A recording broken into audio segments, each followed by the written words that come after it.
Yeah, good. Okay. From Lampson Stadium in Kennewick, we welcome you to the WIAA Class B2 Semifinal showdown. The defending state champion Waitsburg-Prescott Cardinals, champions of the Southeast, and the Lind-Ritzville-Sprague Broncos, champions of the Bi-County League, for a berth in next week's state championship. Hi, everybody. I'm Todd Pickett, along with Don Bouchel. We're out ready to kick this one off. Lind-Ritzville-Sprague, the home team in the red uniforms, will get the football to get this one underway. These teams have met often in the playoffs, and this one should be a knockdown drag-out for a berth in the finals, Don. And the weather has improved since the first game. We have some sunshine. Hopefully it'll warm up a little bit, but perfect weather for football if you're a player with all that equipment and uniformage on. You know, it's got to be in the 50s or the high 40s. Perfect weather for football. Dalton Estes kicks off to get us underway. This one goes back into the end zone for a touchback as Tyler Greenwald went back and caught it in the end zone. Waitsburg-Prescott coming in with an 11-1 record. Their only loss to Oakdale-Rosalia. Lind-Ritzville-Sprague, who no doubt will be LRS at several points in this game in order to save time, comes in with an 11-0 record, which includes a 42-14 victory over Oakdale-Rosalia in one of the few common opponent matchups that these two teams have. And so these schools are small enough to combine forces into one team, right? Oh, yeah. Yeah, we were talking about that between games, unfortunately, from the way it used to be. Not to date myself, but I remember when it was just the Ritzville Broncos, and they were quite a Class B powerhouse back then. As the first passing attempt thrown incomplete by junior quarterback Dylan Hartz, who comes in with a 61% completion percentage, averages about 121 yards per game passing. So, yes, my research says that Ritzville, as a solitary single team, won the 1980 state championship. Yep, with the young Mr. Doug Wellsan, I believe, is a part of that crew, if I'm not mistaken. One of several great athletes to come out of the Ritzville area, along with his sister, who was an outstanding decathlete as well. Option pitch to the right side. Connor O'Neill, the ball carrier. Both plays initially for the Broncos to the right side. So I'm sure they're playing to their strength, and an excellent run there, blowing through the offensive line untouched, and finally being brought down in the secondary after first down yardage. Man shaken up for Waitsburg-Prescott. That's Keanu Pang, who will limp off the field there, the senior linebacker. And a 1st and 10 now for the Broncos at the 31-yard line. Motion from O'Neill. And they'll bring it up the middle, and yes, that is an 80 number carrying it. That is Court Ruzicka, who is actually the leading rusher for this team.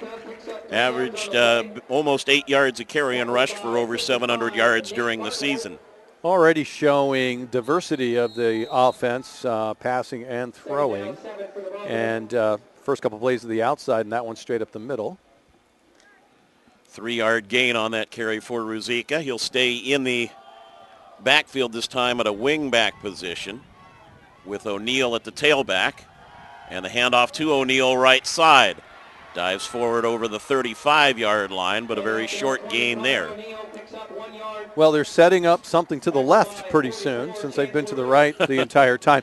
And that shotgun snap, the pistol I think you referred to it as, looked like it may have been a little bit high. And in the game we just covered, that became a dicey proposition for I'll bet you're the guy who says the coin's got to go tails this time. It went heads the last 4. That's right? why I always lose in Vegas. So, well, we're in Kennewick today, so hopefully that's a good sign for you. 3rd down for the Broncos here. Play action and a throw to Ruzicka for the first down at the 43-yard line. Tackled there by Dalton Estes. 16th catch of the year for Ruzicka. Estes with an excellent open field tackle, went down around the knees and upended the receiver after first down yardage, but an effective open field tackle. Well, both these teams play excellent pass defense. Waitsburg-Prescott with 17 interceptions for the year, and Lind-Ritzville-Sprague with 14. So they do love to get in the way of the passing game. just over the 43-yard line, and a first down for the Broncos 2 minutes into the ball game. Fly sweep, breaking a tackle that time. Tyler Greenwalt will carry it into Waitsburg-Prescott territory before he's finally bulldogged down by James Tompkins, and he literally had to push his blocker and said, hey, I'm still alive. Let's go throw me a block somewhere. Yeah, the tackle was one that involved some centrifugal motion or something that gained another 4 yards for the Broncos. So second and about a half yard to go. They need to get just outside the Waitsburg-Prescott 46, and O'Neill will have that and a little bit more before he's pushed back. Gain of a couple and a first down at the 44-yard line, and Chance LaRue leading the tacklers for the Cardinals that time. Broncos being steady and positive in all their plays. I don't think they've had a negative yardage play. They had a second and short there that a lot of teams would take the opportunity to try to do something more spectacular, go deep, for example, but instead they just went for the first down effectively. Hartz, as you've observed, probably the best conditioned athlete on the team because he sprints to the sidelines after every play to get the call from Coach Greg Whitmore. Motion by O'Neill. They'll fake to both backs and look to throw long towards the boundary. Sideline incomplete. Nice coverage that time by Alex Dill in the secondary for Waitsburg-Prescott on a pass intended for Tyler Greenwalt. And the wind has died down a little bit from the prior game. I guess maybe the sun coming out. I don't know why that would happen, but the wind may have held, what little there is, may have played a part in holding that pass up a little bit. The receiver had to wait, and the receiver was open, and an excellent defensive play as you added. Thought you were going to tell me there was an occlusion around a Canadian low or something. You were getting pretty good there. Oh, no. Second and 10 for the Broncos. Inside run by Ruzicka. Nice job in the gaps by the Cardinals as they really don't allow him to get very far. Ben Schaefer, Tucker Alleman on the tackle for Waitsburg-Prescott. The Cardinals with their best defensive play in terms of giving up fewest yards thus far, with an excellent sustained drive at this point by the Broncos already in their opponent's territory, have tested going deep. Most of their plays have, again, been on the right-hand side or center, so they, again, that gambling instinct of mine says left is coming soon. Motion from O'Neill on third down. They'll give it to him on the sweep. Bounces off his own blocker, Ruzicka. Still dragging tacklers, but he'll be short of the first down as he's pushed out of bounds by Dalton Estes. So it sets up a fourth and long, about 4th and 6 or 7, and looks like we have personnel changing, so we're expecting a punt. In the first game, it was a real guessing game if you would get a punt or not. So Court Ruzicka dropping back deep in punt formation. And now backpedaling for Waitsburg-Prescott is Roy Bong to return the punt. Low line drive. He kicks it right over Bong's head. He takes it inside the 5-yard line. Well, Coach might have a word or two with him on that one as he got a little bit big eyes there, but it runs it out to the 13-yard line. That one probably would have carried for a touchback. Yeah, sure. He knew he could catch it and made his decision early. And I'm sure we've all been guilty of that. It's like, maybe I should wait to make my decision and think about what the coach is going to say to me, after the decision is made. So the defending champs will come out with an outstanding senior quarterback, Sterling Eastman. He sat behind the State Player of the Year, Zach Bartlow, last year. So this is first year as a starter at quarterback, and all he did was go out and set a whole bunch of school records. Looks to throw on first down, just a quick out route, caught at the 25-yard line, and almost a broken tackle. Going up to the 30-yard line is Riley Stevens with the reception before he's tackled by Jacob Satry. A good start, an excellent start to the Cardinals' drive. The Broncos had an excellent first drive going, which did eventually stall. They put their opponent, the Cardinals, back in at the 13-yard line, as you stated, but they've already dug themselves out of that mini hole. Eastman, a 64% completion rate, 138 to 217, 2,586 yards, over 215 per game, 22 touchdowns, 6 interceptions. Those numbers all school records with the exception of the interceptions. And gets his second completion, this one to Ebong in the flat, and he'll be dragged out of bounds after about a 4-yard gain. Matt Freiberger and Connor O'Neill combine on the tackle for Lind-Ritzville-Sprague. Cardinals keeping it in the air and then flaring this one to the left after their first play was to the right. So a bit more balance just initially than their opponent had. Waitsburg-Prescott looking to gain yardage against a very gritty Lind-Ritzville-Sprague defense. They average giving up 76 yards rushing a game, 101 passing, a total of just 177 yards per game as they come into this battle in the semifinals, a rematch of last year's quarterfinals won by Waitsburg-Prescott. Short gain on the hitter for the Cardinals that time as the red shirts all gang up after about a 1-yard carry. It sounds like based on the recap you gave of the Cardinals that they're pretty balanced when it comes running to passing. Yeah.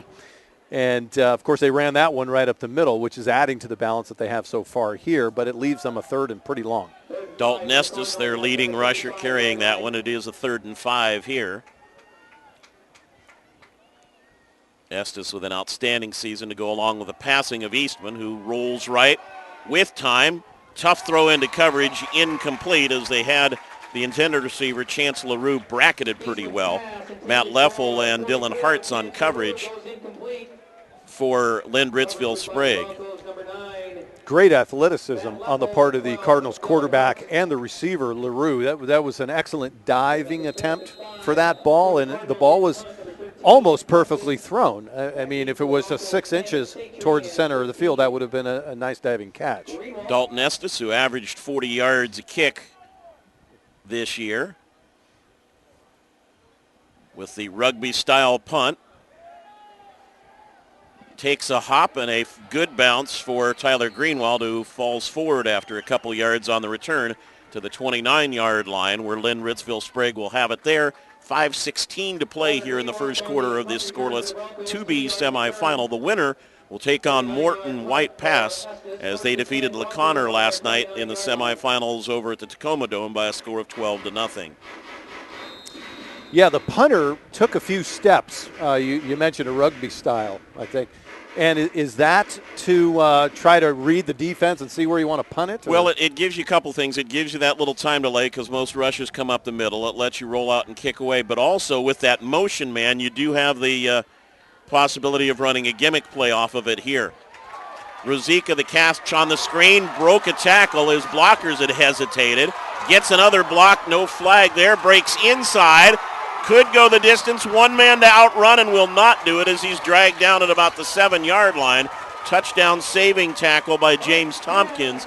And the man who got blocked back upfield at midfield is a little slow to get up on his feet after he took a big hit there. And that is Estes, and that's not a player that the Cardinals want to be without right here. I wish I tried to identify who threw that block. He took out 2 Cardinal players. And it sprung that play completely. I think it was Greenwald, but I'm not sure. One looked almost as though it might have been a block in the back. Estes now will slowly walk off the field for Waitsburg-Prescott. So not only a top defender, but their leading rusher with nearly 1,100 yards for the year. And it's a first down indicated by our referee, Phil Christensen, at the 7-yard line of Waitsburg-Prescott. Ruzicka, the sole tailback here. Motion from O'Neill. He'll take the toss sweep following Ruzicka. Got the corner, got the pylon, touchdown, Lind-Ritzville-Sprague. That's 7 yards out. One of the few times, probably just the second time, the Broncos have run left. So it finally panned out for them. They saved it for a touchdown scoring play. They finally listened to you, Coach. They finally went with the odds. Eventually they're going to run left, and maybe the Cardinals figured, well, they're never going to run left. Matt Leffel on to attempt the point after. Tyler Greenwald busy tying his shoe, getting the block ready. Good job pulling that snap down, and the line drive kick, no good. Timing off a little bit by the bad snap, as we've seen with the wind a little bit today. And with 4:32 to play in the opening quarter, on their second possession, Lind-Ritzville-Sprague takes it down the field, and they take a 6-0 lead over Waitsburg-Prescott. So far the Broncos have, they're first on the scoreboard, but they have been more dominant on the field, as the Cardinals were 3 and out, I believe, in the first possession, whereas the Broncos have really had a couple of big plays. The one that just occurred was where that block took out 2 of the Cardinal players and got the ball down to the 7. Then they were able to bring it in on the left-hand side and pick up 6. They did not hit the extra point, which has been a difficult task here at Lampson Stadium this afternoon. Waitsburg-Prescott reaching this semifinal with playoff wins over Oroville, 54-26, and a win last week at Reardon, 39-12. Lind-Ritzville-Sprague won its opening round game over Tico-Oakdale-Roselia, 42-14. Flag on the kickoff as they jumped off sides and will have to come back. And then last week, a tough win over a very good DeSales team, a powerhouse at this level, 21-14. Waitsburg-Prescott also edged DeSales 16-13 during the regular season. The offsides moves the ball back 5, and will give Waitsburg-Prescott a chance to get a little bit further down the field. You don't see that called very often. There must have been an excessive offsides. I wasn't looking at that. Usually the officials, the linesmen will give, a step or so across the line. They had a game yesterday, in fact it was in the Apple Cup, where they verbally, at least on the penalty, called offsides on the kicker, which everyone's still trying to figure out how the kicker can be offsides, but there you go nonetheless. Short line drive kick, and that's going to give a break to Waitsburg-Prescott, and Dalton Estes, good to see him back in the game, runs that return back to the 47-yard line. That's a big improvement over their first field position. Yeah, probably the official was meaning to say kicking team and said kicker kind of. Well, they gave the number on that one, but go figure. So anyway. Well, I know the rule book allows the kicker to go across the line, right? Yeah. I mean, most kickers are going to do that with their foot, trailing. So Sterling Eastman, who has been hot in the playoffs, in the first round he was 11 for 11 against Oroville for 267 yards. Last week, he set a school record with 362 yards passing in the win over Reardon. So he'll try to bring the Cardinals back from behind a little bit here with running backs to both sides on first down. Swings Estes out, and there's red shirts everywhere, but a good judder makes one miss, a second miss, and finally it takes Dylan Hartz to come over and put him down. That great lateral movement on the part of the Broncos defense, because there was 4 guys out there, and as you mentioned, the first tackler was caused to miss, but he had nowhere to go still. All that work by Estes, half-yard loss. So he salvaged what would have been a big loss and makes it 2nd and 10 plus. Just inside 4 minutes to remain in the first quarter with a 6-0 lead for Lind-Ritzville-Sprague.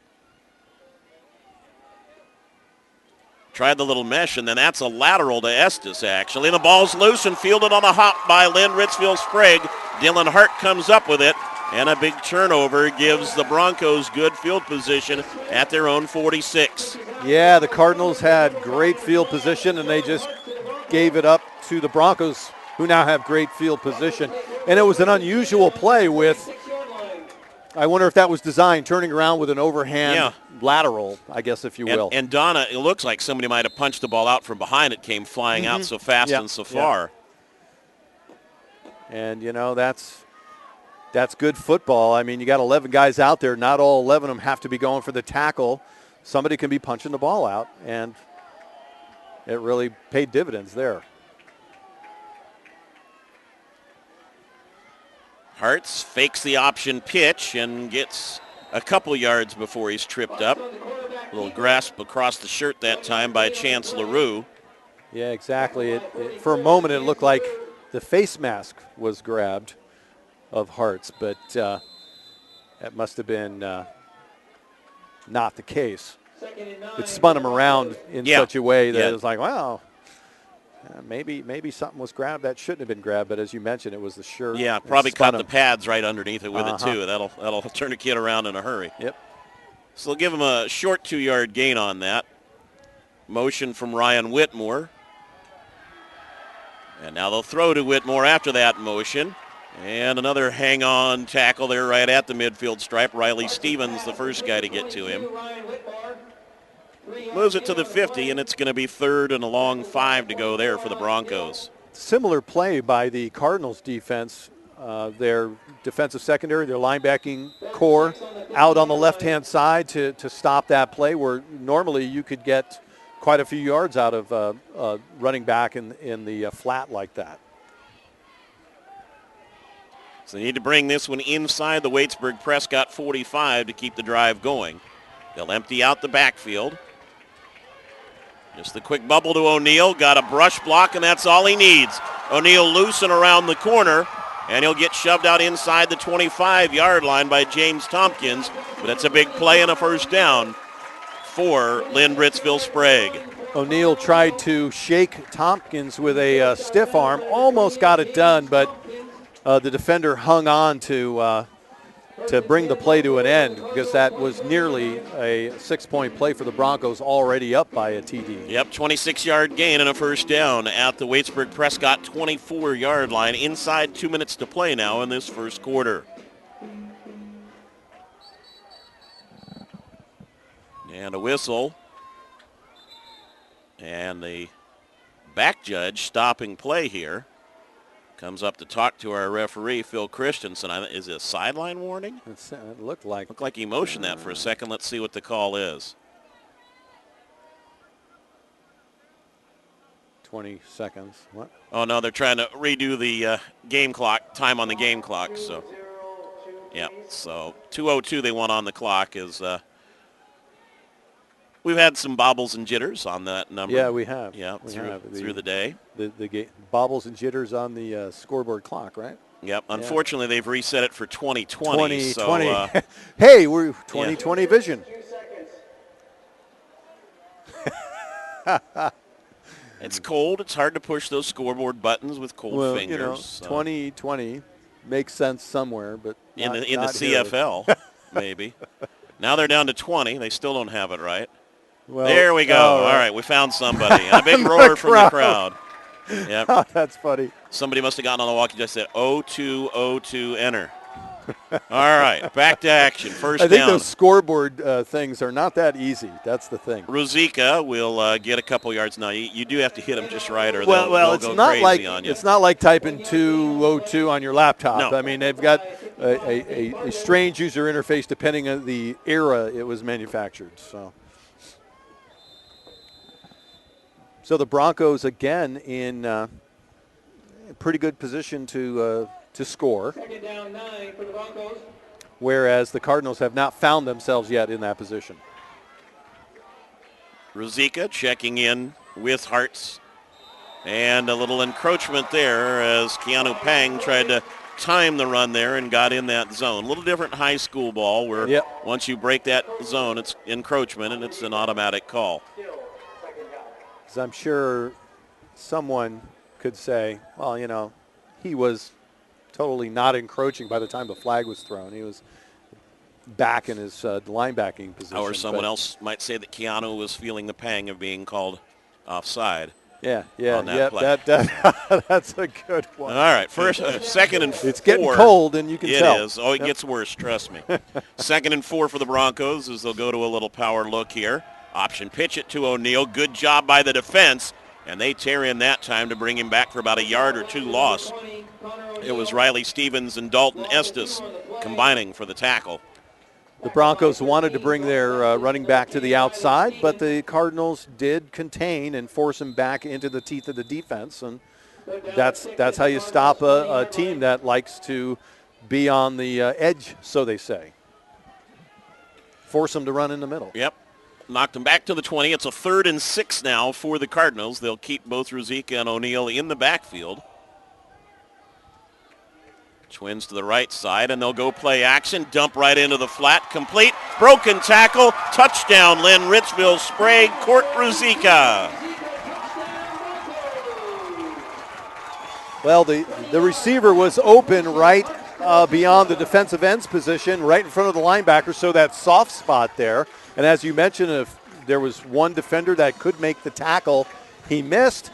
Straight shot to the end zone. There was a defensive back in the end zone that maybe, had he gotten a head start, gotten him, but he was nowhere near the line of sight of the receivers. So he pretty much waltzed in untouched. Broncos will apparently go for 2 to try to get this to 14 now after missing their conversion attempt following their first score. And a quad package to the right side. Interesting. Trying to throw out of it and finally loop it to the back corner where it's caught nicely in the back by Ryan Whitmore. And the conversion added with 24 and a half seconds remaining in the first quarter. It's now Lind-Ritzville-Sprague 14 and Waitsburg-Prescott nothing. Probably the quad package, as you mentioned, Todd, was something the Cardinals may not have seen, and they usually your defense will bunch up over there and you end up not running the play there. You cut somebody over the middle, but they threw to that corner and it was, as you mentioned, successful. So they atoned for missing the first extra point attempt. Now we're back to a more conventional 14-0 score. Yeah, for a minute I thought with Freiberger isolated at the other end they might look to the slant, but Waitsburg-Prescott sat in zone coverage that time, so with the numbers it really allowed them to go back to the strong side of the field, and a nice touch on that little conversion pass from Hartz. Flood the zone, Whitmore. right? Yeah.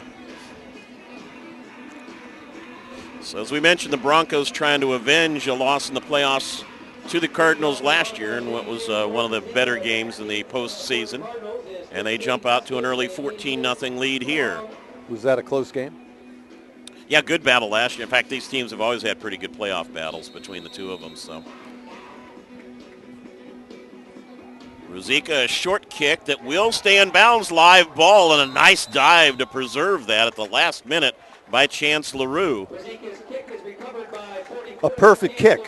You could easily complacently think, hey, it's a punt, just let it, whatever. Or let it roll out of bounds. Yeah. It's a live ball, and that had to be covered, and the Broncos were heading there with a full head of steam to recover it themselves.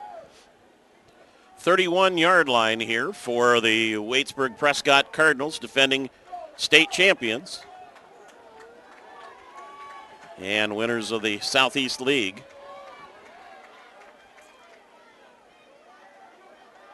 Lots of time for Eastman, over the middle, and intercepted by Dylan Hartz. One man to beat, and he will go for the touchdown. Hartz from 37 yards away. It bounced off the hands of Dalton Estes. The pass was behind him, and Hartz comes up with a big turnover and score. That's a tough play for Dalton Estes because he had his hands on the ball, and, anyone in football will say, well, if your hands are on the ball, you should catch it. And it seemed like he may have had a chance to stop the run back, but when that happens, you're just not thinking completely straight. You have to immediately go from, hey, I'm the receiver, to I'm the defender, and it takes a half a second to make that switch, and he didn't do it in time. 15th pick of the year for the Broncos adds to their lead. Matt Leffel on for the extra point attempt. And drives this one through. Flag thrown at the end of the play.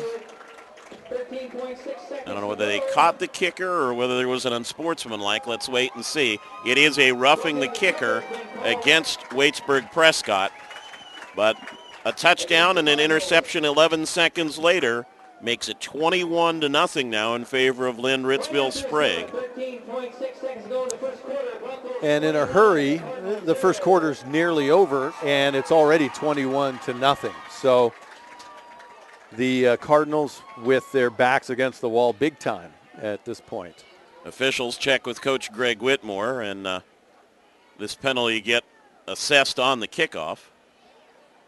I mean, I don't know why they're checking now. They don't have much of an option left. But. Well, they could have declined. They could have accepted it. Right, but I'm saying they were already over to the sideline huddled, and now they come back. Hey, guys, sure. Yeah, we forgot to check. No. So they will assess it here on the kickoff. Given a different score, you might even think about sneaking an onside right here, but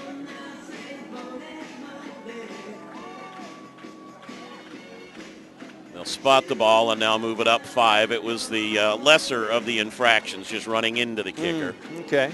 So from the 45 now, Rosica will get set to boot it there. It used to be that all of those infractions were 15 yards, and in the last, 5 years that was changed? A little more than that, yeah. So now you have the running into the kicker variety as well as the personal foul variety. Low line drive, juggled and fumbled away, and diving on top of it is the man who's better known for being the leading tackler on this team, Danny Stansel.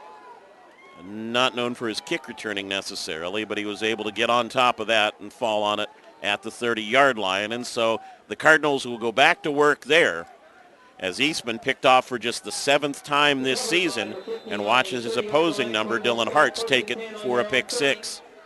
Yeah, whenever a lineman gets his hands on a kick, you got to watch out for anything, literally. I will say to his defense, he is also listed as a running back, but keeper here and a big shot that time as Eastman tried to take it around the corner. And Rosica, the first guy to hit him. So it's been all Lind-Ritzville-Sprague so far through the opening quarter of play. 3 scores, and they end with a big defensive play with a tackle for loss at the end of 1. Lind-Ritzville-Sprague 21 and Waitsburg-Prescott nothing. You're watching Class 2B semifinal action from Lampson Stadium in Kennewick on the WIAA network. My family and I were enjoying a big vacation in Tahoe. After a great day on the mountain, our car wouldn't start. I got a jump, but it kept dying. Everyone in town said, "Go to Les Schwab." When I pulled up, George delivered. He quickly tested the battery and confirmed it was a goner. While he installed a new one, I finally got my first relaxation of the vacation. It's nice to be treated like a neighbor so far from home. I'm Clay Gilman, and that's my Les Schwab story. Les Schwab, doing the right thing since 1952. At Les Schwab, along with great prices, our tires come with the kind of protection most other places just don't give you, which includes free flat repairs, equal value replacements, pre-trip safety checks, and more for the entire life of the tire. With the other guys, well, you just never know. So why is free protection on your tires good to have? Lifetime protection. That's our best tire value promise. Les Schwab, doing the right thing since 1952. Back at Lampson Stadium in Kennewick, our second quarter getting underway. Second down for Waitsburg-Prescott, and they'll throw one to the near sideline, complete to James Tompkins. He'll be driven out of bounds at about the 29-yard line, a yard short of the first down. I bet you the Cardinals have a play where James Tompkins throws out of that.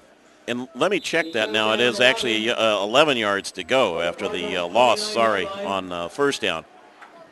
So they drop back now and have a 3rd and 11. My apologies. Yeah, you're right. There's bound to be a gimmick out of that one. Yeah, wide receiver screen, wide receiver throws.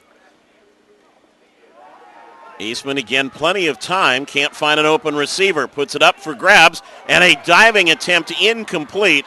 It was caught, but he landed on his back out of bounds as Estes could not get the feet down. Great touch on the ball, and a nice job there. You know what? Connor O'Neill coming up and giving him a pat on the back for the effort. Nice to see an opponent do that. Jeff Bartlow and the coaching staff didn't like the incomplete call there, felt their player was in bounds. And you're looking to get any edge when you're down by 3 touchdowns, including those sorts of calls. Estes on to punt. Jacob Satry back deep, along with Tyler Greenwalt.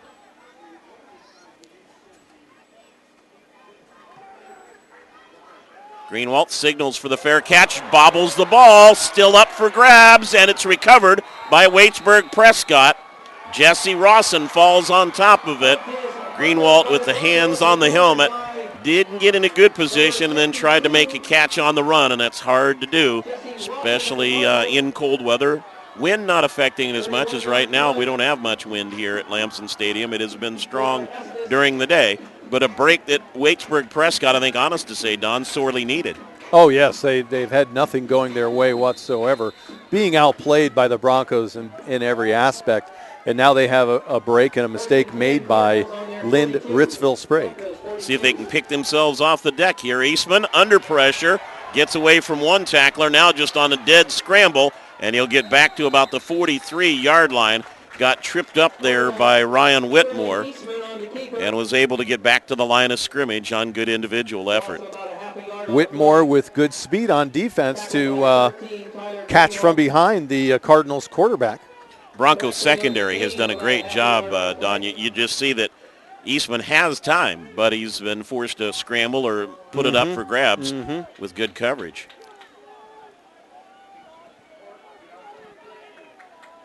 Estes slotted inside Alexenko at the top of your screen. Tompkins and Ebong to the bottom. They'll hand it off. Up the middle for about 3 goes Chance LaRue.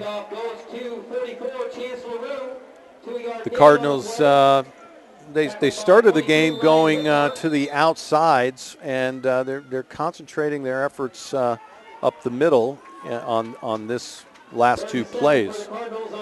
Their quarterback did escape the pocket to get outside. 3rd and 7 now for Waitsburg-Prescott.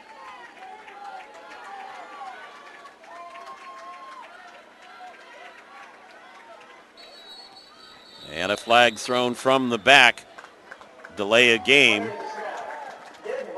Did not get the snap off in time, and that all of a sudden makes it a whole different ball of wax. Goes to 3rd and 12 suddenly. Yeah, they haven't really thrown over the middle. That's the one place they haven't gone. And it's probably because the Broncos have great coverage back there, as you mentioned earlier. Will most likely have to take to the air here now. LaRue in the backfield with twins both sides. And again, plenty of time for Eastman. Comes to the sideline for Tompkins. Underthrown and batted away. It goes through the hands of Matt Freiberger, who was back there in coverage. Connor O'Neill also had come over to help. Tompkins with a pair of touchdown catches last week. He's been covered so far in this one. Yeah, and as you mentioned, underthrown, so did not have the best chance, and there was that allowed double coverage to get there, which is, the defense definitely has the edge there. So Estes will be called to kick again, this time from the Lind-Ritzville-Sprague 45-yard line as the Cardinals break and spread out a little bit with their players. Low snap fielded nicely on a hop by Estes, and he gets run into big time. We'll see if this one's going to be the 5 or the 15. If it would need to be the 15 for him to get enough for the first down. Yeah, it has to be personal foul. Yeah, it'll be the full 15, and so it's going to be a first down for Waitsburg-Prescott. That's the other thing you were talking earlier, Don, about that rugby-style punt. If you're a rusher, you're so used to coming hard off the corner. And now, as Ryan Whitmore found out, all of a sudden the punter's running your way. You've got to watch your angle, too, and that's going to cost the Broncos this time. Yeah, the punter was flattened, basically. So we've seen more wicked hits on a punter, but the punter hits the ground like that, it's going to be a personal foul variety of. Yeah, and it is an automatic first down. This is the roughing instead of the running into. Yeah. There you go. So they'll get the ball at the 30-yard line. So 2 breaks now to keep this drive alive. The fumbled punt last time, and now the roughing the kicker on what would have been another punt. And the Cardinals still have it. Their kicking game is their best offense at this point. Just going to say, they need to go in punt formation more often. So Eastman will try to get back to work here again. Toss into the slot for Estes. Breaks 1 tackle and then gets brought down with Dylan Hartz and Tyler Greenwald wrapping him up. Great pursuit by the Broncos defense. Their entire team was over there pursuing the receiver. Estes, by the way, not only the leading rusher at 1,100 yards there, he's also the leading receiver with just under 700 yards for the year. So a versatile all-around player, and we've seen him on defense as well. where he's their second leading tackler for the year. So another do-everything kind of guy.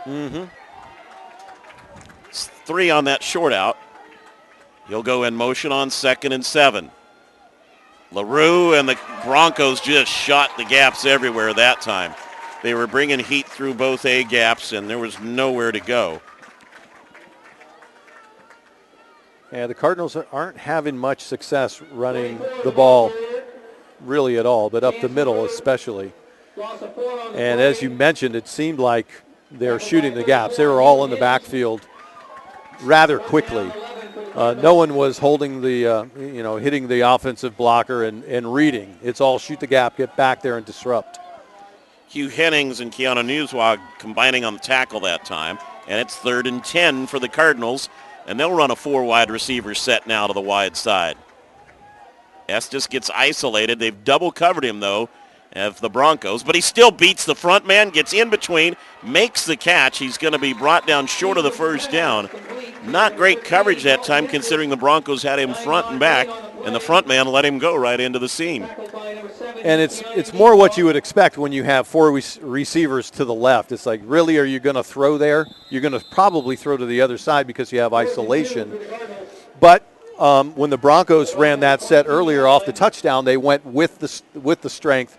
This time the Cardinals went away from it, and it worked for them. 4th and 2 for Waitsburg-Prescott. 7:40 to play in the second quarter. And a timeout called by Waitsburg-Prescott after they sprinted to the line of scrimmage. Coach Jeff Bartlow calling for the timeout. And it was a good, timely call, because if there wasn't a call there, it looked like there was going to be a false start on the Cardinals. Roy Ebong had jumped, but he got bailed out by the timeout. The Cardinals really need this one.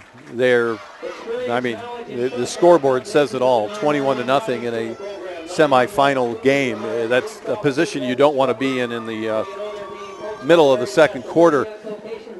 They've been able to move down the field here on the back of their kicking game. And most recently a roughing the kicker penalty.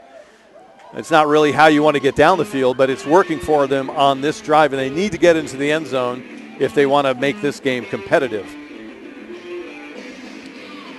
Bronco defense back out on the field. As we mentioned earlier, they give up less than 200 yards of total defense per game. So that with a 3-touchdown lead kind of works in their favor a little bit, one would think.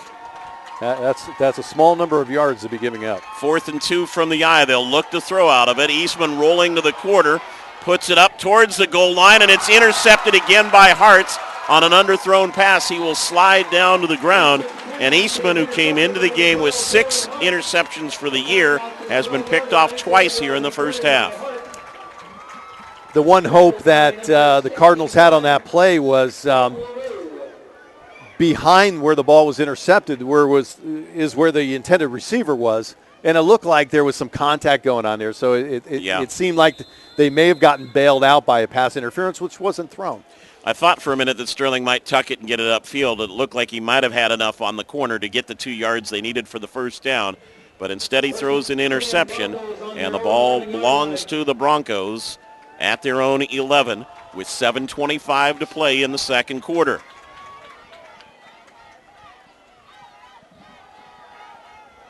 Up the middle goes Ruzicka. It's the first time I've ever seen a guy set in motion with such disdain. O'Neal was there in the backfield, and it was almost as if his heart said, hey, get out of here. Yeah, I was wondering do they have too many guys on the field, or is he running off the field? Yeah. But on that prior play, the interception, they went over the middle with their pass, which was a rarity so far in this game, and the secondary has been so good in covering the receivers. The play was not high percentage from the start. Option look here to O'Neal. Nice kick-out block for him by Ruzicka, but an equally nice play from Dalton Estes to come up and wrap him up after a short gain. Exactly, and the Cardinals are playing good defense. Things aren't going their way, but they are still playing good defense. They haven't given up. And, a 3rd and 4 play is a manageable play for this defense. They could get the ball back. Yeah, and a long way to go. And when you're defending state champions, you want to do all you can to try to have another crack at that title. So long deliberation here for the Broncos, and they're going to let the play clock drift down and then take a timeout with 2 seconds left showing on the play clock. First timeout taken now by Lind-Ritzville-Sprague with 6:10 showing in the second quarter and staring at a 3rd and 4 situation inside their own 20-yard line. They want to keep the momentum going. The coaches, as we were discussing that this was a big play for this defense, hey, they could really keep the pressure on if they make this first down. You could give your opponent, the Cardinals, some much-needed confidence and let them get a little bit back into this game. And then the next question would be, what kind of punting game do the Broncos have? Are they likely to punt, or are they the kind of team that goes for it on every 4th down? So, good strategy on part of the coach to get out there, take your time out. You got timeouts to burn in the first half. This is as good as time as any. Might as well use them all and get your team coached through a 3rd and 4 and keep your drive going. A new set of music in the... Yeah, we do have a lot of tunes here today. We ran out of all the dance numbers, I think, in Game 1, so we'll see. And by the way, congratulations to Royal, a 31-28 win over Riverview in that game. Very well-played game that went back and forth between 2 divisional opponents. That was a great game. Yep. Some stunting by the Cardinals. And option pitch again to O'Neill. Why not? A lot of room here. He gets upended by Estes, but not before he has a first down over the 30-yard line. And after that first option try didn't look very smooth, the last 3 or 4 here have been very effective for Lind-Ritzville-Sprague. A very well-used timeout by Greg Whitmore, and coaching staff, I'm sure, gauges their success by, you call a timeout, what happens right after it? Do you fumble? Well, that's not good. You get a first down out of a 3rd and 4. That's looking good. So with the ball just over the 30, they'll have a new set of downs and continuing a 3-touchdown lead, but something wasn't quite right because Greg Whitmore has taken another timeout here to line up his team. You know what the best thing is for Greg Whitmore about being the head coach? Yes. When he goes in for his annual review, with the athletic director. And what about it? The athletic director is Greg Whitmore. Yeah. He reports to himself. It's a short meeting, yeah. It's a short meeting, exactly. You're doing a good job. Keep it up. Well, I wonder if he asks himself for a raise. I'm sure he gives himself one, if too. they win the state title. No. He probably doesn't give himself one. Times are difficult. No. Could you imagine having that conversation, with yourself? Well, we've had cutbacks in the district, but yeah, it got us all the way to the finals. Well, times are tough. You're gonna. I think the 2 receivers that were right next to his sideline couldn't figure out where they were supposed to be on that play, so he said, "Well, I've seen enough of this. We'll talk about it." And in football, there's 3 timeouts in the first half. I mean, I wonder how often they're really all used. Yeah. Well, they've gone through too quickly here. But the team up by 3 TDs is using them, which is smart coaching. Greenwalt, the motion man, a little fake to him. Pullback and just in behind O'Neill that time. That's one of those balls that can get picked off in a hurry right there, Don. Mm-hmm. Well, the umpire, the official who just placed the football, that he had to duck in order to get out of the way of that thing. And that will disrupt somebody, either a defender who's tracking the ball or the receiver most likely. So, throwing the football over the middle has that one additional complexity to it. There's an official standing right there. So 2nd and 10 for the Broncos here. Good stutter step that time by Hartz just to let the interference get a little bit further out. Then he gets tackled by Chance LaRue. I want to go back to what we were kind of gesturing that one timeout, but you also know for all these guys, Greg Whitmore on one side, Jeff Bartlow for the other staffs to work with these programs, and I know as a school coach as well, it's a labor of love, and the rewards that you get out of it, it's a lot of grueling hours, it's a lot of sacrifice, but the benefits and the influence that you have on young student athletes just outstrips everything else. Very rewarding. tons of time. The pay, they're not doing it for any money that's guaranteed because the pay is low. Into the flat through the hands that time of Ryan Whitmore, a catchable ball, but just a little bit wide. And some, coaches that are in college, they I'm sure they started high school. I mean, you don't hear very often about a high school coach. I think a coach from Skyline or Bellevue was coaching for the UW. You just don't hear it a heck of a lot. But that may be another reason. I mean, it's a labor of love, but hey, an opening might happen at a higher level. Ruzicka on to punt. Roy Ebong back deep for Waitsburg-Prescott. A little low drop on that kick when he blasts the ball away, and it'll roll out of bounds at about the 35-yard line, a 34 officially, so a 33-yard punt with no return. And Waitsburg-Prescott will try to get the offense untracked again with 4:40 to play here in the first half. If they can get into the end zone and get that goose egg off the scoreboard, then you've got a team that could be building some confidence going into the second half. That's a great observation. I think that has to be their goal right now, get one score before the break. Sure. And they're not being so outplayed by the Broncos that is an impossible task. However, they haven't been able to throw or run, either run up the middle or throw over the middle, so their options have been somewhat limited. Twin backs for Eastman on first down, motion through by Ebong. And they'll run a little option of their own. The mesh didn't work quite right as he and LaRue didn't have the spacing. He was ready to throw it, and Chance wasn't exactly in the spot where Sterling wanted to have him. He'll turn it upfield, but loses two on the play. The Broncos' defense is very quick. They seem to have a speed advantage over the Cardinals. When that play was developing, it looked like there was a lane for the runner to march ahead for about 5 yards, but then all of a sudden it closed really quick. Hugh Hennings leading the tacklers that time for the Broncos. And a 2nd and 12 for the Cardinals. Actually, a lateral there to Estes on the swing, and he carries it out of the backfield up to the 35-yard line.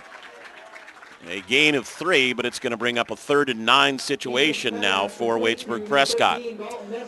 Yeah, back to the line of scrimmage, or just a little beyond, as you mentioned. The deep throwing game, and they don't need to go deep, but that's given them some trouble, interceptions and that sort of thing. They just need to stay within the flats and get up the sideline, and that's probably the best they can do at this point. Need to pick one up here. Eastman out of play action, chased from the pocket.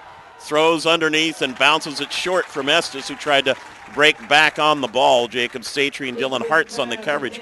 I am not so sure, Don, that Waitsburg-Prescott hasn't gotten more first downs from the fumbled punt followed by the roughing the kicker than they've gotten from their offense here in the first half. It would either be tied or in the lead for the punting aspect of it. So the lights are on. And, you know, the nightfall is on its way as we live in the almost land of the midnight sun or whatever they call it. All right, remember last time Whitmore on the top of the red shirts on the line came through the blocker and roughed the kicker, so we'll watch his approach this time as he's a little more careful. Low line drive and a big hop. They back away from it, though. Jacob Satry almost went for it there. You see him wearing number 10, but he's also 5'6" and 130-pound freshman, and he would like to play football as a sophomore. So he stepped away from that one and let it die at the 36-yard line. Wise decision by Satry. What's his weight? Been in the secondary. He's listed at 130. That might be a bit generous. Mm-hmm. So the Cardinals unable to get anything going, and now they need to stop their opponent and hope they can get into the locker room and come up with some adjustments. The only problem is the Broncos are going to come up with their own adjustments to counter. O'Neal in motion, and they'll toss sweep him this time. Missed a potential trap block. One of the linemen tried to find somebody to get to that time, and he was unsuccessful. Danny Stansel, as we mentioned, the leading tackler this year with an amazing 130 tackles total. for Waitsburg-Prescott. Made the tackle after a gain of 3. But it is amazing in high school how you mentioned the coaches do it as a labor of love. And it's all about coaching at this level. I mean, the players, 4 years, they're all a different group of players, and they're so young. It's all coaching, essentially. Well, and the plus side at this level, too, you're not grooming D1 prospects. You're in it for the fun of the game here. So plenty of time. The underneath crossing route complete to O'Neal. And he'll get bumped out of bounds at the 35-yard line. Got taken out by Tompkins. Full credit on that one, Don. Asked to go to the offensive line to give time for that route. Yeah, there's, as you mentioned, it was a crossing route, which take a long time to develop. And there was a long time for the quarterback to wait for that thing to come across, that player to come across, and hit him in the hands in full stride. So yeah, the Broncos definitely look like a team talented enough to be in the championship game. Good effort by Danny Stansel, but you can't ask your linebacker to stay with a running back that long on the pattern. O'Neal carries on first down, and he'll pick up 5 more. We go inside 2 minutes to play in the first half.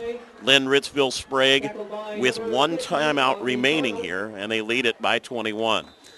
And the Cardinals need a stop, but they're not having much success or any success on this drive, slowing down the Broncos machine, as they're already down to the 30. Set where they've run a lot of pitch out of this. And they'll look to throw instead. Into the flat. Ruzicka gets a nice help back on the block from Greenwalt and gets inside the 15-yard line. Estes bringing him down there with help from Tompkins, but it's another first down, and the clock will stop at 1:31 with the ball spotted at the 14-yard line. Well, the fake off of the snap drew the defense the wrong way and really opened up the right flat and made that play happen. Yeah, Hartz has run great play action throughout this first half. Ruzicka on the wing, O'Neal at the tailback. O'Neal getting the handoff, and he'll fall inside the 10-yard line on that one. Estes wrapping him up after he also got hit by Nate Bartlow. And as time management would have it, the Broncos could score right about at the expiration of the second quarter, as we're under a minute. Trips to the near sideline here. Ruzicka, the tailback, and they'll look to throw to that short boundary. End zone, batted away. Nice coverage by Estes. What looked to be a touchdown right there for Ryan Whitmore, and Estes got there at the last minute, and Dalton batted the pass away. And that was just very timely defensive play because that ball was perfectly thrown. The receiver had his hands on it, and just the slightest touch of the football will change the direction a little bit, and the receiver really can't keep his concentration there. At that point, it's luck if he catches it. 3rd and a short 6 for Lind-Ritzville-Sprague as they go to the inverted wishbone formation and now break Ruzicka in motion. O'Neal right side, flag thrown, so this one might come back anyway, as he got dropped by Nate Bartlow again. Most likely holding. I mean, that's where the flag is thrown. Usually when the white hat throws a flag, he's looking at a block. Good call, Don. Yep. Ben Schaefer also in defensively for Waitsburg-Prescott on that last play. 40 seconds remaining, and this will either bring up a 4th down and short or a 3rd down and about 15, depending on what they want to do. And Dalton Estes is asking his coach, Jeff Bartlow, over on the far side what he wants to do. Looks like they're going to decline. That's a hard decision because Holding. Offense. That penalty has been refused. We will 4th down. the Broncos are, they're that much closer to the end zone if you don't take that 10-yard penalty. 4th and 5, and timeout taken defensively here by Waitsburg-Prescott. That makes sense. I mean, we need to, if we're the Cardinals, we need to keep the Broncos out of the end zone, and, you've got an opportunity here that isn't going to be around very long. It's 40 seconds. So if they can keep them out of the end zone, 21-0 is a pretty fat margin of a lead for the Broncos, but 28-0 is really huge. Yeah, you want to avoid that.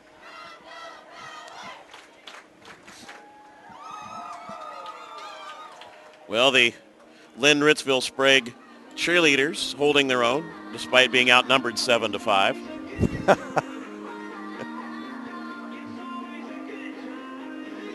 Seven to 5. I see 5. Are there 7 on the other side? On the other yes, side, okay, yeah. I see them now. They're all wearing different colors. Red on the and other blue side. over there. So, yeah. All right. Before we have to endure too much of Owl City, we'll come back to action here. Yeah. Who is that? I think it's Owl City with Carly Rae Jepsen, but don't hold me to that one. Okay. I don't score that well on the modern hits.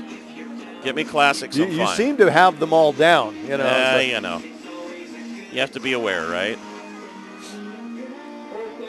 All right, so 4th down and a short 6 again.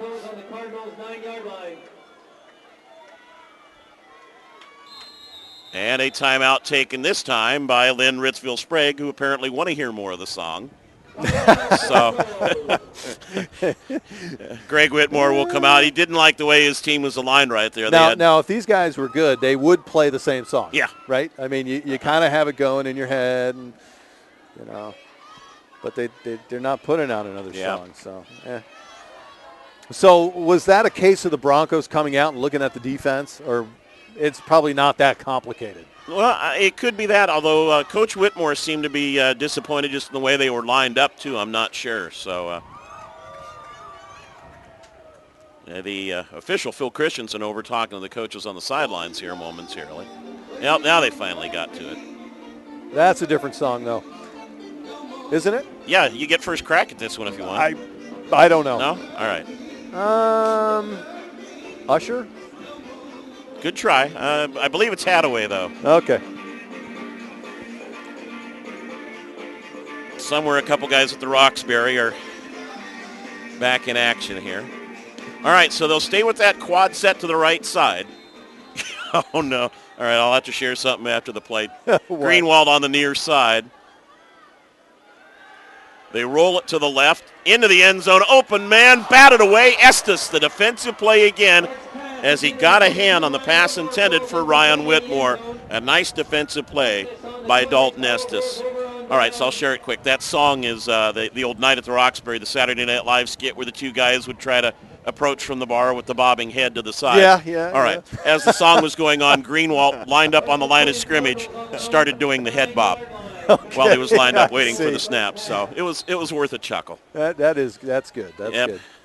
Apparently the Night at the Roxbury play unsuccessful for the Broncos, but there are just 33 seconds remaining before halftime, and Waitsburg-Prescott has the ball inside its own 10-yard line. Estes with a couple of nice pass breakups in the end zone here in the latter stage of the second quarter. Eastman looking to throw. Slant route good, and they'll get a first down out to the 20-yard line. Estes with the reception. Tackled by the secondary. And Keanu Newswag also there on the tackle. And I think that's going to be enough. Well, let's see. They're going to the sideline, but timeout. Someone must have called it. Okay. Yep, Waitsburg-Prescott. Now that they've pushed it out a little bit, do you dare take a gamble here with 80 yards to go? You know, if you've got the confidence, yeah. Now the Cardinals made a smart tactical move by declining that penalty. That gave the Broncos only one play, and that worked out. Happily, a good defensive play to deflect it. Of course, had they accepted the penalty, then things may be different. But if you go deep, as you say, which the Cardinals have not had any success. I mean, that's the other side of that equation. Yeah. Going deep has not left them in a good position. But unless it's run back for a touchdown, it's probably not going to burn you. And and if you put one up for grabs, the only risk you run is letting your opponents have a possible bomb coming right back. But very little time left. Or you might try to set up a gimmick here as well. That's the other possibility. Run a quick out and then run the hook and ladder or something else. We'll see what they do here with twins both ways. Hook and ladder. Sounds good. LaRue in the backfield, and after all that. Did he kneel down? I did not see and kind of got mowed. He got And mowed. That's okay. it. Yeah. He didn't kneel down. So, he got mowed down. Okay. Apparently the conservative side won the discussion on that one, and they just kept the ball. Yeah. They decided the announcer's idea was bad. 3 first-quarter touchdowns, 2 of them coming just 11 seconds apart, highlighted by the 37-yard interception return touchdown by Dylan Hartz, have given the Lind-Ritzville-Sprague Broncos a 21-0 halftime lead over the defending state champion Waitsburg-Prescott Cardinals. We'll step aside for a few minutes and return to Lampson Stadium in Kennewick with second half action. After this timeout, you're watching the WIAA Network. My family and I were enjoying a big vacation in Tahoe. After a great day on the mountain, our car wouldn't start. I got a jump, but it kept dying. Everyone in town said, Go to Les Schwab. When I pulled up, George delivered. He quickly tested the battery and confirmed it was a goner. While he installed a new one, I finally got my first relaxation of the vacation. It's nice to be treated like a neighbor so far from home. I'm Clay Gilman, and that's my Les Schwab story. Les Schwab, doing the right thing since 1952. At Les Schwab, along with great prices, our tires come with the kind of protection most other places just don't give you, which includes free flat repairs, equal value replacements, pre-trip safety checks, and more for the entire life of the tire. With the other guys, well, you just never know. So why is free protection on your tires good to have? Lifetime protection. That's our best tire value promise. Les Schwab, doing the right thing since 1952.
My family and I were enjoying a big vacation in Tahoe. After a great day on the mountain, our car wouldn't start.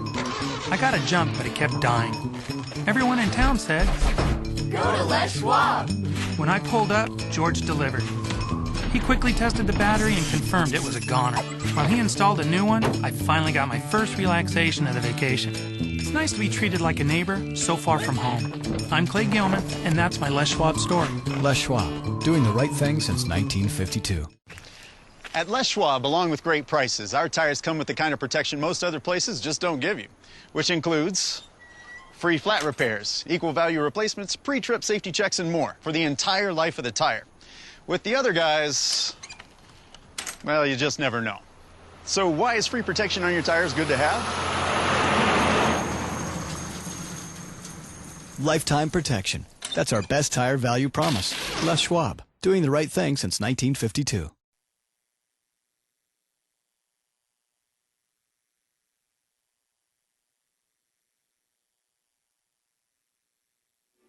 And we welcome you back to Lampson Stadium in Kennewick, getting ready to start the third quarter of this Class 2B playoff game. The defending champion, Waitsburg-Prescott Cardinals, in a bit of a hole after getting up 3 first-quarter scores to the Lind-Ritzville-Sprague Broncos.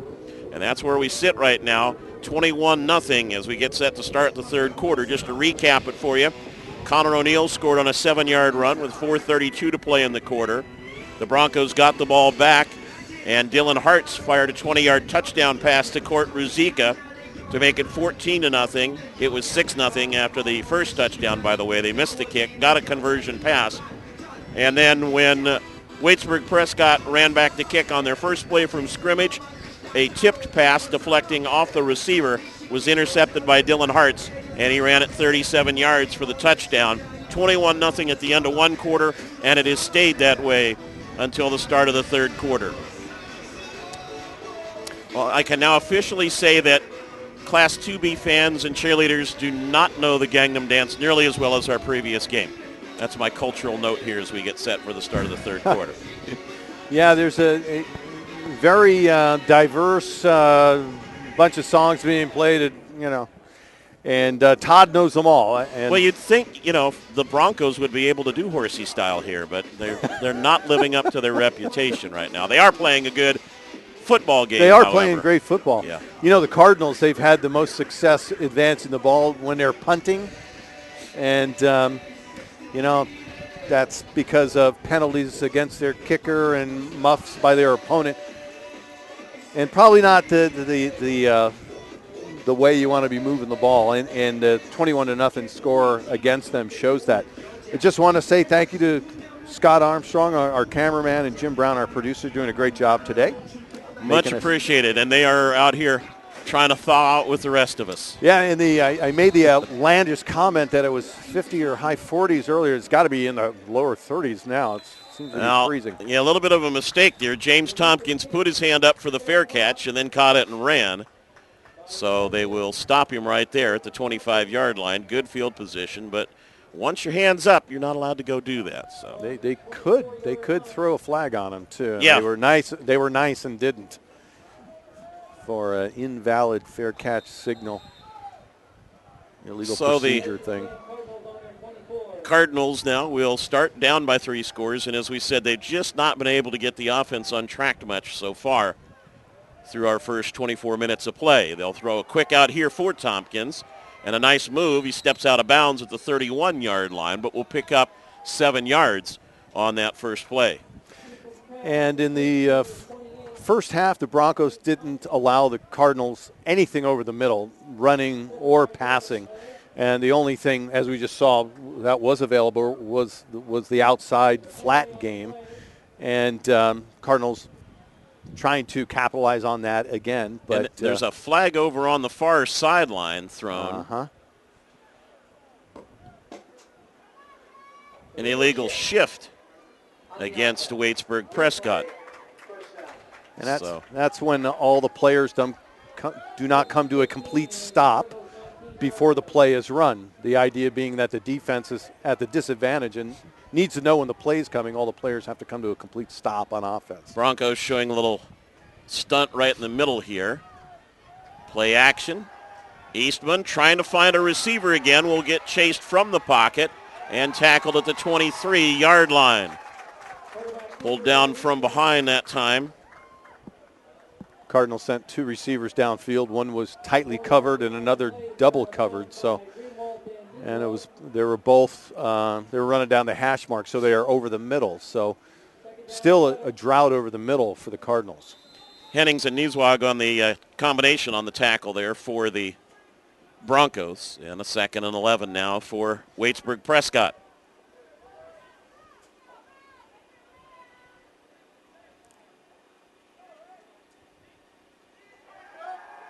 Eastman on the roll, throwing for Estes and complete. Now check that. It's actually Riley Stevens with the reception. Stevens' 9th catch of the year. He's given a lot of cushion over there on the outside that time by Satry. It was a circle route or a button hook or a down and turn around.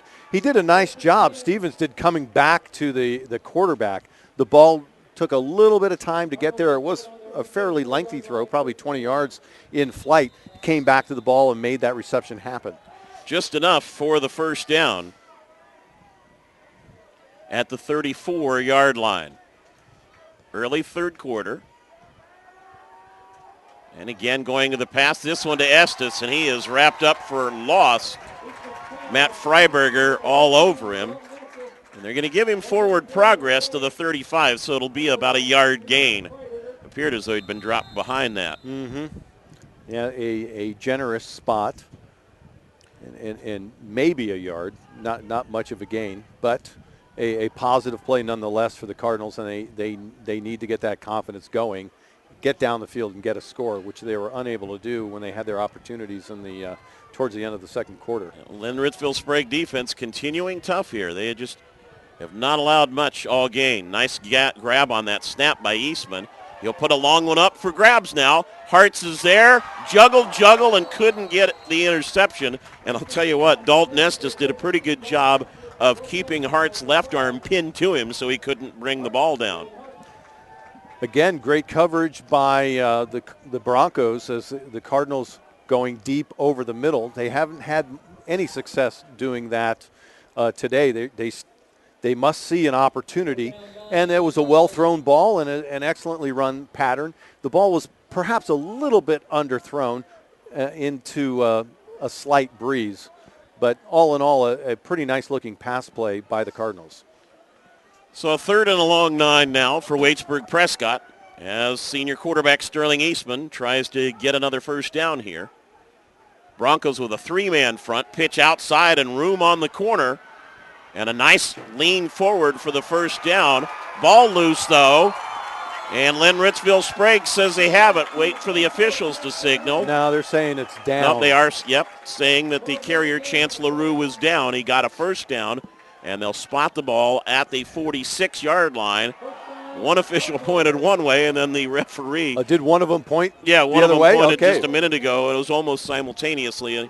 And then Phil Christensen came up and pointed and said first down Waitsburg-Prescott at the 46-yard line. So much needed break there for the Cardinals as they almost turned it over on the turf. Yeah, the officiating crew, they don't ever want to have people pointing both directions, you know. They tried to go Wildcat here for the first time with Estes in at quarterback, but a flag thrown in the backfield, the defensive backfield as well, so maybe delay a game here. Dead ball, illegal substitution against the defense. Against the defense, an illegal substitution, so they'll probably had 12 guys on the field before the snap is usually what it is, or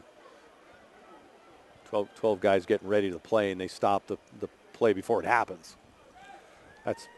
That's just speculation. Yep. 5 yards marched off, and a 1st and 5 for Waitsburg-Prescott there. So again, you can open up the pages of the playbook a little bit if you choose to. Estes again in at quarterback now.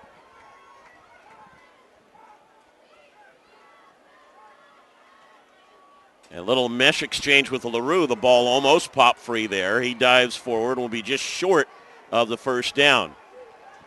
So one would expect here that they'll stay on the ground as long as Estes is there, although it looks as though they're going to make a quick substitution here and move Estes back out to wide receiver. We'll see. Estes is 2 for 4 passing for the year, but he did throw a 45-yard touchdown, and he does stay in the backfield. So we'll see if they do anything with second and short. Talon Larson coming in as one of the 4 wideouts. On the roll, trying to get to the corner, and he'll get inside the 40 before he's dragged out of bounds.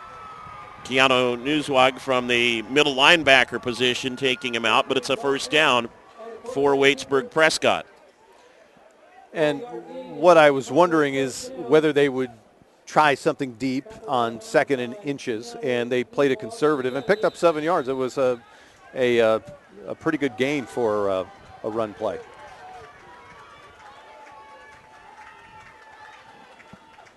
Estes from the 43. Got his legs wrapped up by Hugh Hennings.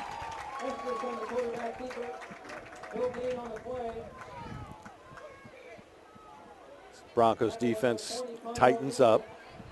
Just double checking over on the far sideline. And I think Eastman is seated down over on the sideline and being attended to. As we get back to action here, LaRue, the carrier, will take it inside the 20-yard line. So wanted to check and see whether it was a move to go to a Wildcat or not, but Eastman on the far sideline appears to be down on hands and knees and now stands back up, but he's being walked away from action right now. Pickup of about 20 on that last play. Yep. Estes option pitch to LaRue. Short gainer that time as he just gets a couple. Cardinals with their most impressive drive of the football game at this point, as we are just underway in the third quarter.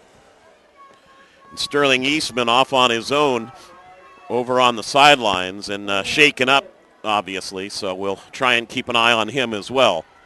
Second down here and 10 to go for the Cardinals, and Estes will throw and skips it underneath James Tompkins over on the sideline.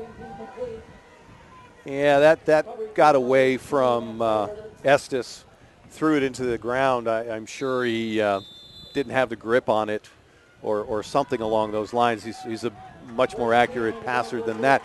But that play wasn't going to go anywhere. The defense was right there. 3rd and 10 situation.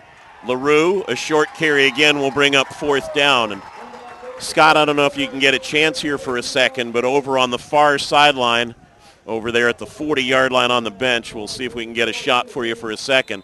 You can see where Sterling Eastman is over there and being attended to at the other 40. There we go. And you can see him being attended to right there. We'll get back to the action here real quickly, but there's Eastman, and now a timeout is taken. So we can take a quick look there a little bit further as the starting quarterback for Waitsburg-Prescott shaken up and is over there on the sidelines. The Cardinals take a timeout here. They're first of the second half with 7:37 to play in the third quarter. Waitsburg-Prescott on the move, but facing a 4th down here and trailing 21-0. So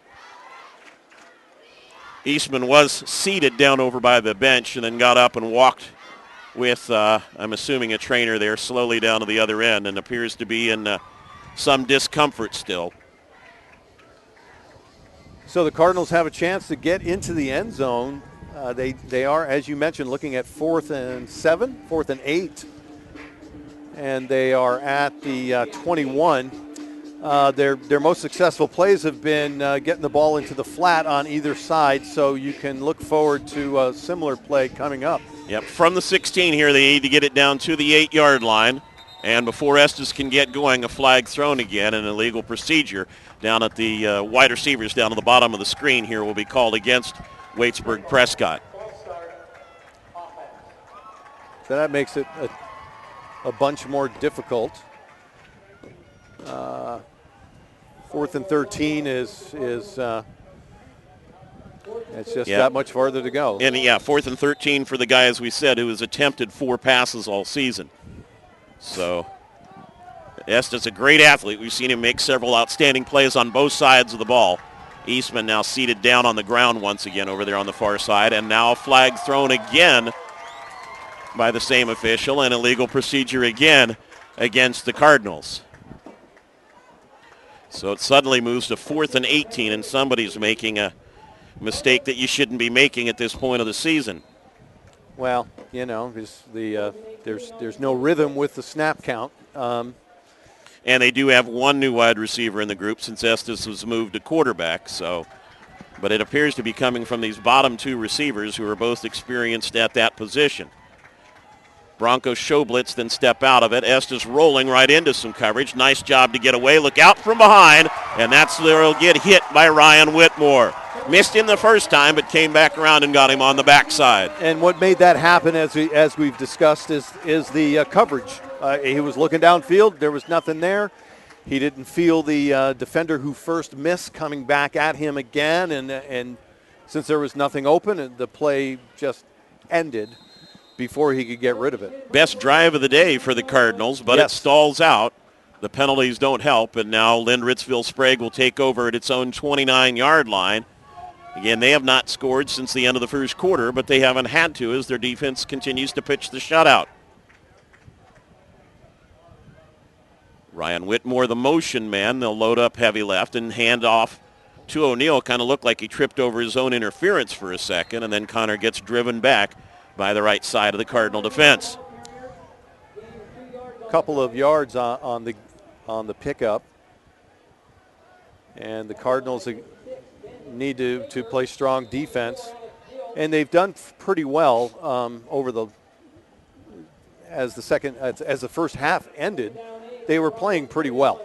So if they can keep that up on defense, you still need to get a score on the scoreboard, but if you can get that done, you can get back into this game. Until that point, the Broncos definitely are in control. Play action here. Hart's looking flat, now goes long for Greenwald, and it's caught inside the 30-yard line before Tompkins brings him down. That could have gone for 6 but if the ball had a little bit more air under it, the receiver had to stop and wait for it to get there, giving the defender enough time to go and make the tackle, but the defender was definitely beat by a wide margin. 39-yard pass play, and Tompkins took a swing at it, couldn't get the ball batted down, and so Lind-Ritzville-Sprague with the ball now in Cardinal territory. O'Neal right side, broke a tackle at the line of scrimmage. Shoe goes flying at the end of that play. It's O'Neal's as he takes it down to the 26-yard line. Yep, the shoestring tackle. Yeah, literally there. He'll check out and be replaced by Bridger Smith.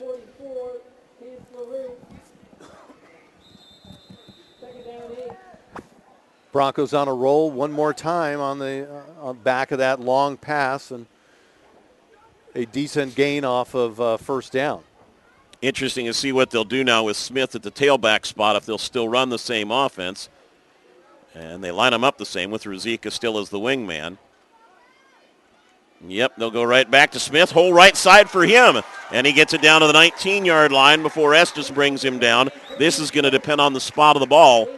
It is enough for a first down for Lind-Ritzville-Sprague. Great blocking up front by the Broncos, watching Jared Morley take out the right-hand side of the defensive line. Connor O'Neal jumped up and said, "I'm ready to go back in." His coach said, "Hey, Bridger ran that all right. Let's leave him in there for a sec." So Smith will stay in on first down from the 19. 5.5 minutes to play in the third quarter. Smith again right side, middle hole, breaks an arm tackle at the line of scrimmage and spins down to about the 16-yard line. Riley Stevens leading the tacklers for Waitsburg-Prescott that time. Not much on that running play, but the offensive line for the Broncos are firing out and getting across the line of scrimmage, hitting people, and they've got significant push against the Cardinals' defensive line. Definitely controlling the line of scrimmage, which really is the essence of football. Junior quarterback Dylan Hartz will bring him up to the line again. O'Neal back in. And looked like maybe a little miscommunication right there with Ruzicka. Yeah, Court kind of pumping the arm there and saying, "I think I messed that one up a little bit." Yep, the old broken play. But it didn't end badly. There's no gain on the play, but no fumble or anything of that magnitude. And with a 3-touchdown lead, you can withstand some problems like that and still just keep it going like nothing happened. 3rd and 7 here. Spread the field a little bit again. Freiberger out wide to the top. And look to go option with O'Neill. A good kick-out block, but a great job down the line. Stevens really accelerated and slid down on that one to wrap it up for a short gain.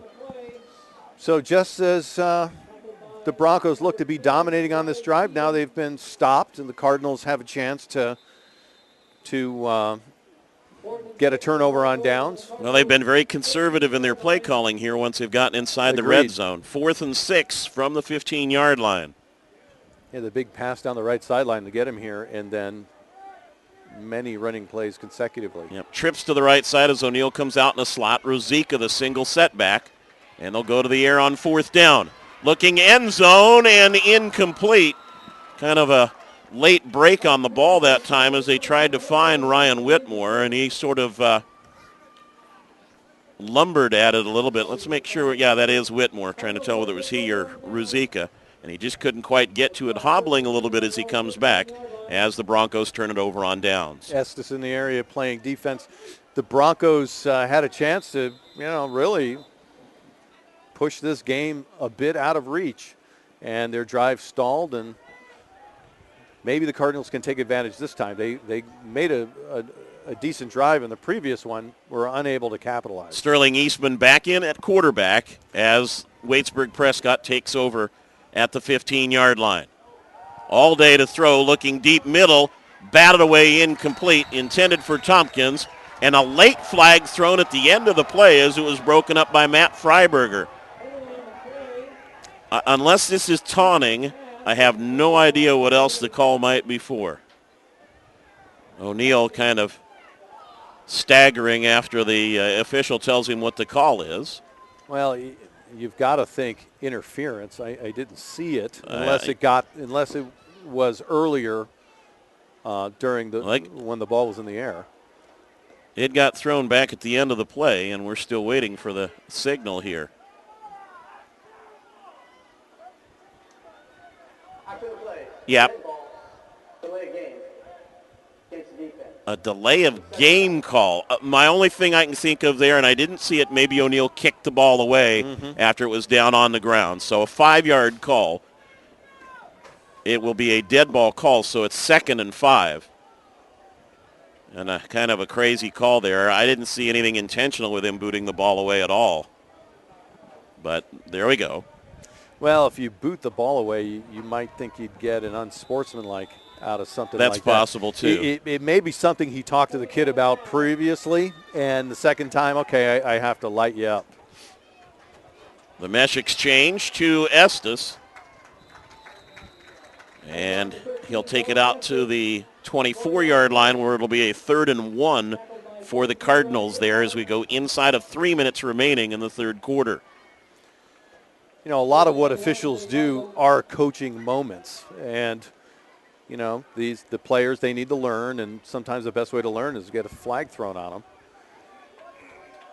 And it wasn't very obvious, so it'd be easy to question that call. Afterwards, you talk to the official, it'd probably be really clear what was going on. Eastman under center with twin backs. He'll give it to LaRue, picks his way through the line and gets enough for the first down at the 27-yard line, tackled there by Hugh Hennings. So the Cardinals keep their drive going. They move the sticks. And still looking for a chance to get into the end zone. We're a long ways from that. They don't have a deep threat unless they can do it on the run. They'll bunch their trips receivers on the bottom of your screen. Eastman looking to go there. Out route, incomplete. Intended for Roy Ebong, covered by Connor O'Neill. And the cornerback with safety help, good coverage by the Broncos. They've had the advantage. It's probably the difference in the game is secondary play. And the Broncos have denied the Cardinals every opportunity they've had to throw the ball downfield with good coverage or double coverage or triple coverage. 2 interceptions as well, one of them for a touchdown. They'll backpedal into coverage here, it looks like, on 2nd and 10. Little bobble on the exchange, but Estes able to put it to good use, and he'll get a first down out over the 40-yard line before he's finally spilled down. That play looked as though it were headed for some disaster originally, and then he was able to take the ball and spring away. Scott Diefenbach leading the tacklers for the Broncos, but it's a first down at the 40. It's as if the bobble and the hesitation that caused gave the play enough time to develop and some holes to open up, and that worked out where you would think it could be disaster, as you said. Timeout called by the officials here. I don't know whether we're going to get a reset on the clock or what happens here. Please set the game clock Yeah. to 1 minute, 54 seconds, please. So they'll add 7 seconds back to the clock.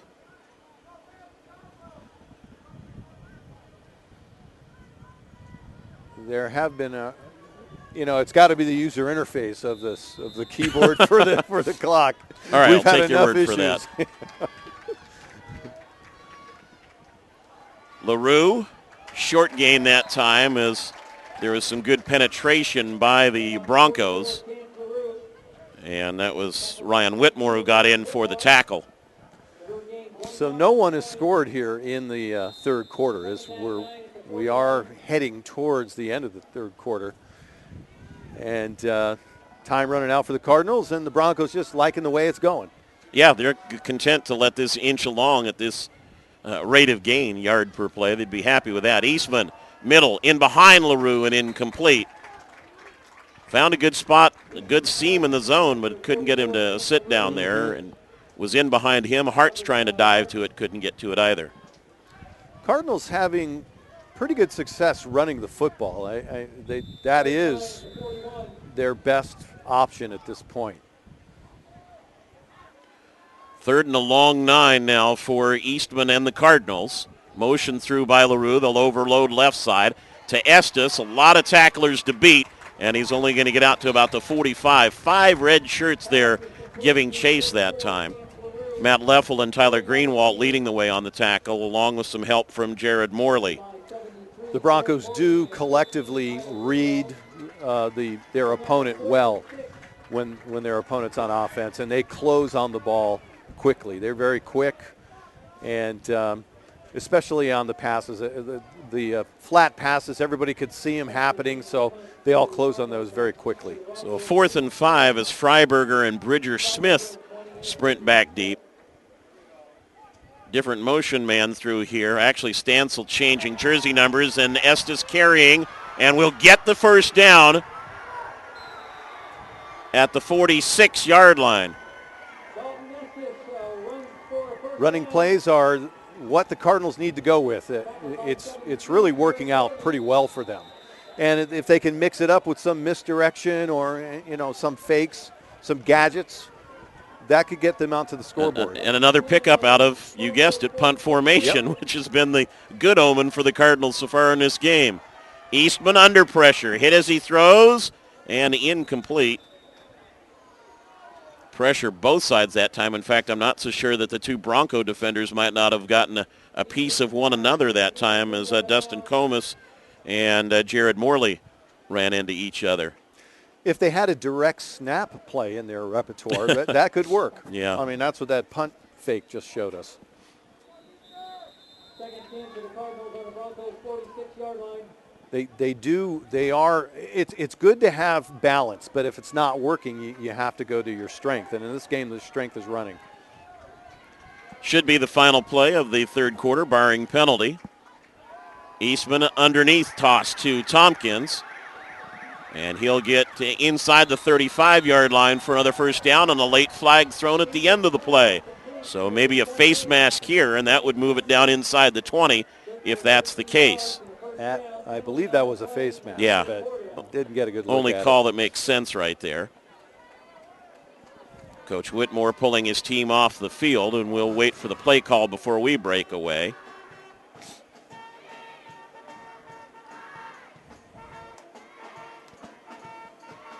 Going to run an Yep, it is down. a face mask, so that'll take it down to the 17-yard line, which is where we will be when the fourth quarter gets underway.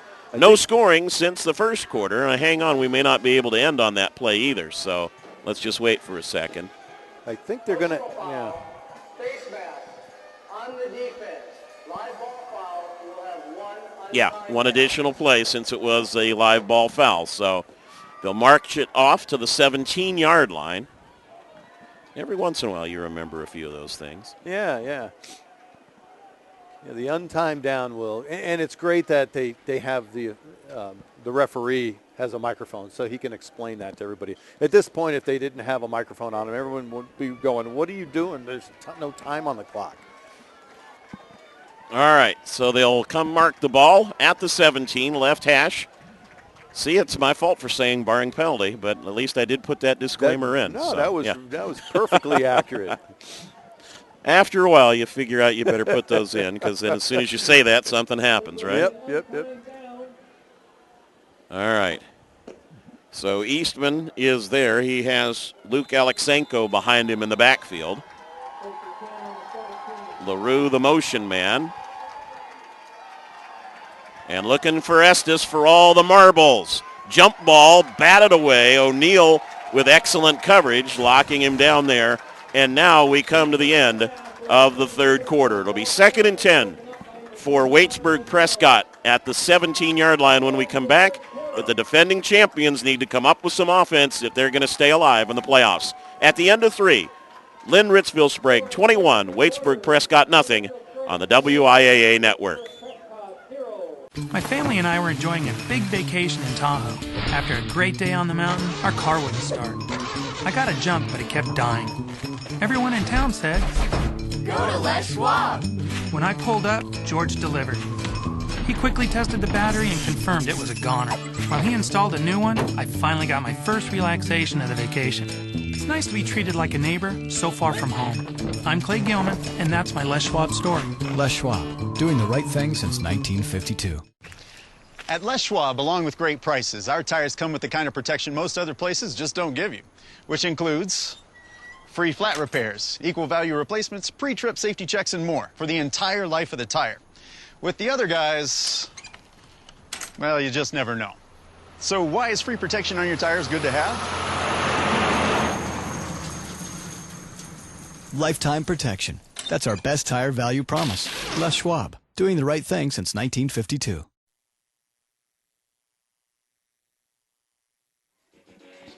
We welcome you back to Lampson Stadium in Kennewick. Start of the fourth quarter of this 2B semifinal.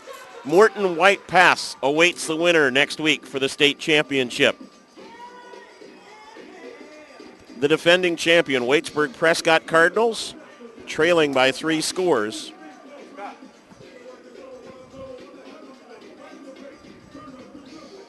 Second and 10 from the 17-yard line as we get back to action. Momentarily held up while referee Phil Christensen retrieves part of his apparatus, and now we're ready to go. Estes in the backfield alongside Eastman to get the fourth quarter underway. Option pitch for Estes. 1-on-1, and a diving tackle made by Dylan Hartz. That play looked like it was going to go somewhere until Hartz came along and put a kibosh on that. Great pursuit, open field tackle, 1-on-1. Loss of 2 on the play. 3rd and 12 from the 19. Cardinals go back to work immediately. Toss underneath for Ibong.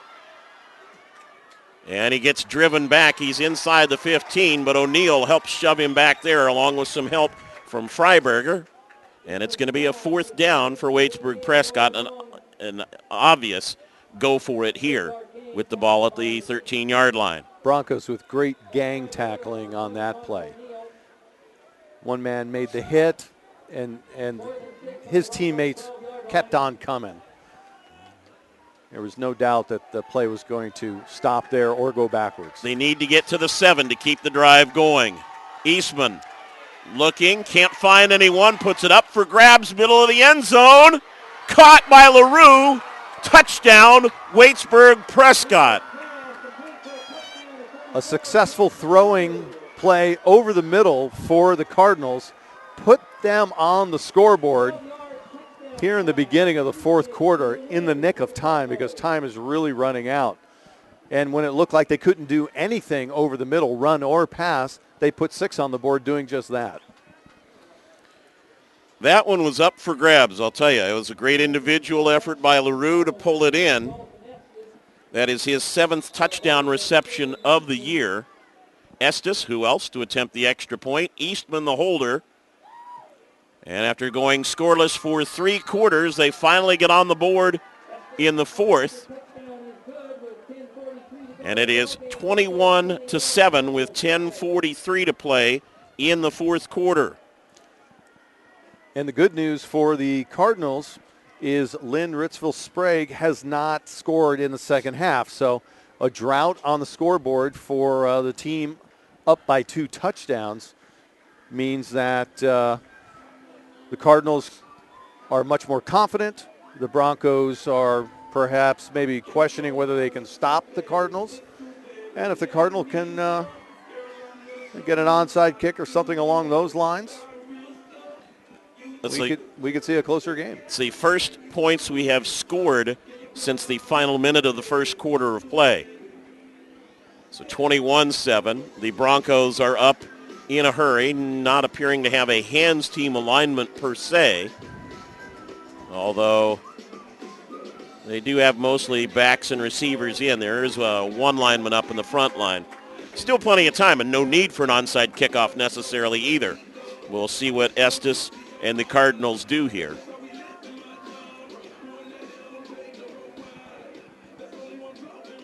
The Broncos have been stopped inside the 20 a couple of times also. So the Cardinals, they do have some bright spots as you look back. Defensively, they did decline a penalty that then right after that made a nice defensive play that made that penalty decline a stellar call. Drive this one away. Taken on a line drive, and it should be a good run back here for the Broncos over the 40 and brought down at the 45-yard line. Tyler Greenwald on the run back to give Lind-Ritzville-Sprague excellent field position. Well, the Cardinals coaching staff will try to shake that one off because that was a nice return and big yardage close to midfield, so great field position. But their last drive, they got way downfield and were unable to score. So just because they can get an initial big playoff, that has not been curtains for the Cardinals.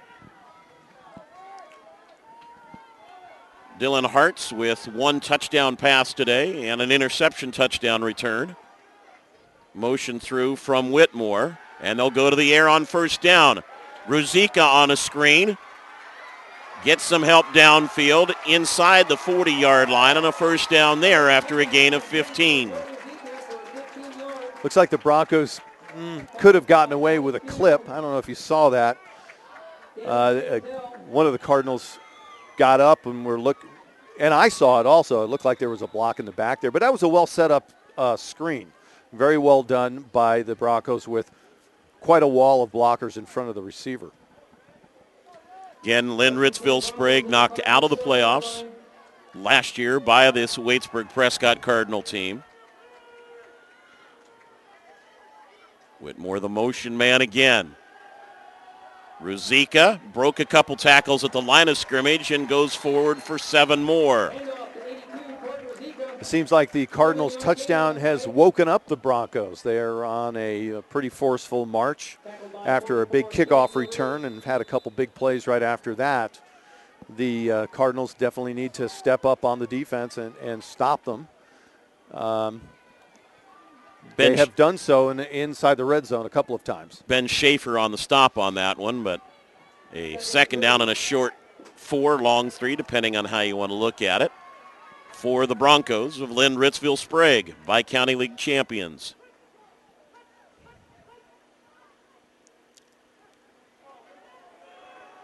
Ruzicka, first down, 29-yard line.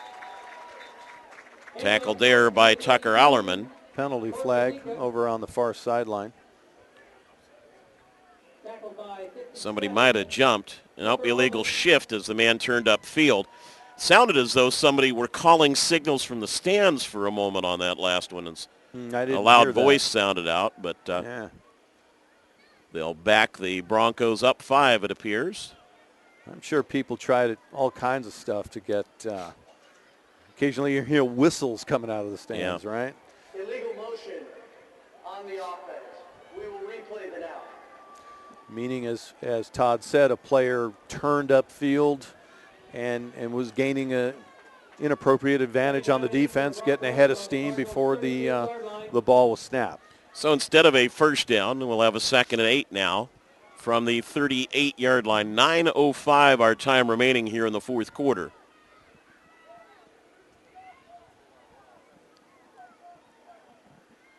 And this game also well officiated. There have been a couple of very minor controversies. Yeah, and for a mixed crew as well. We've got top officials from a lot of associations, but a mixed crew sometimes doesn't gel necessarily, and these guys have done a great job today. A little run stunt there momentarily by Estes. Now O'Neal on the end-around pitch. Estes waiting for him, upends him at the 34-yard line, so it's going to be a 3rd down and 4 or 5 to go from there. Court Ruzicka with the block to spring the running back inside the defensive end. So 3rd and 4 from the 34-yard line as Hartz gets the play call from the bench. And the Broncos will try to keep this one going. 8:15 now left in the fourth quarter. Their lead diminished from 3 scores to 2. O'Neal driving forward over the 30, but they're going to spot him down just outside the 30, it appears, from the side judge, which will bring up a 4th and less than a yard to go here. It's going to be real close. He got a favorable spot, actually. The official's not looking at it, though. It is a 4th down and inches to go. It's an important play for the Cardinals. It seems like the way the Broncos are going, they should have no problem converting. We'll see. They apparently are going to just use time here as Hartz is over on the sideline, and Lind-Ritzville-Sprague will let the clock run for as long as possible and then burn a timeout. They'll take it right there. 7:20 showing on the clock in the fourth quarter. Good time for a timeout. We saw the Broncos coach, Greg Whitmore, do this in the first half, use some timeouts early on, and he sees that his team could, hey, you get this 6 inches or a foot, or it's not very far. That'll keep your drive going, eat up some clock, hopefully get into the end zone and pretty much put this one away if you could push it back to 3 touchdowns. Each team with 2 timeouts remaining here. And the Broncos hoping not only to pick up the first down, but then to continue to grind this one out and use as much time as they possibly can to ensure a trip to the Tacoma Dome next week and a game for the state championship against Morton White Pass. The Cardinals are confident, though, on their defense because if they've done well on this end of the field. The Broncos have been very quick to get down to the 30 or the 20, but have had a hard time once they're inside the red zone getting inside for the score. 4th and inches. They close up the formation a little bit, bring Whitmore into a wing back left, a tight end spot almost. And a whistle prior to the snap, a flag thrown from the defensive side of things. Did the center flex the ball? Dead ball. False Yep. start on the offense. 4th down. 4th and 5 now. And I don't know whether the only thing that made sense there, I didn't see a lineman roll at all. And the quarterback Hartz is up appealing. The center might have made a motion with the ball. Well, the umpire can see, as you said, the center, or you can see the hands of the guard or the tackle move a little bit. So he's got a really good angle to see so now much of that stuff. You used your timeout. You get backed up 5. What are you going to do here? Well, they've got a lot of weapons. They could even throw at this point. Officials timeout.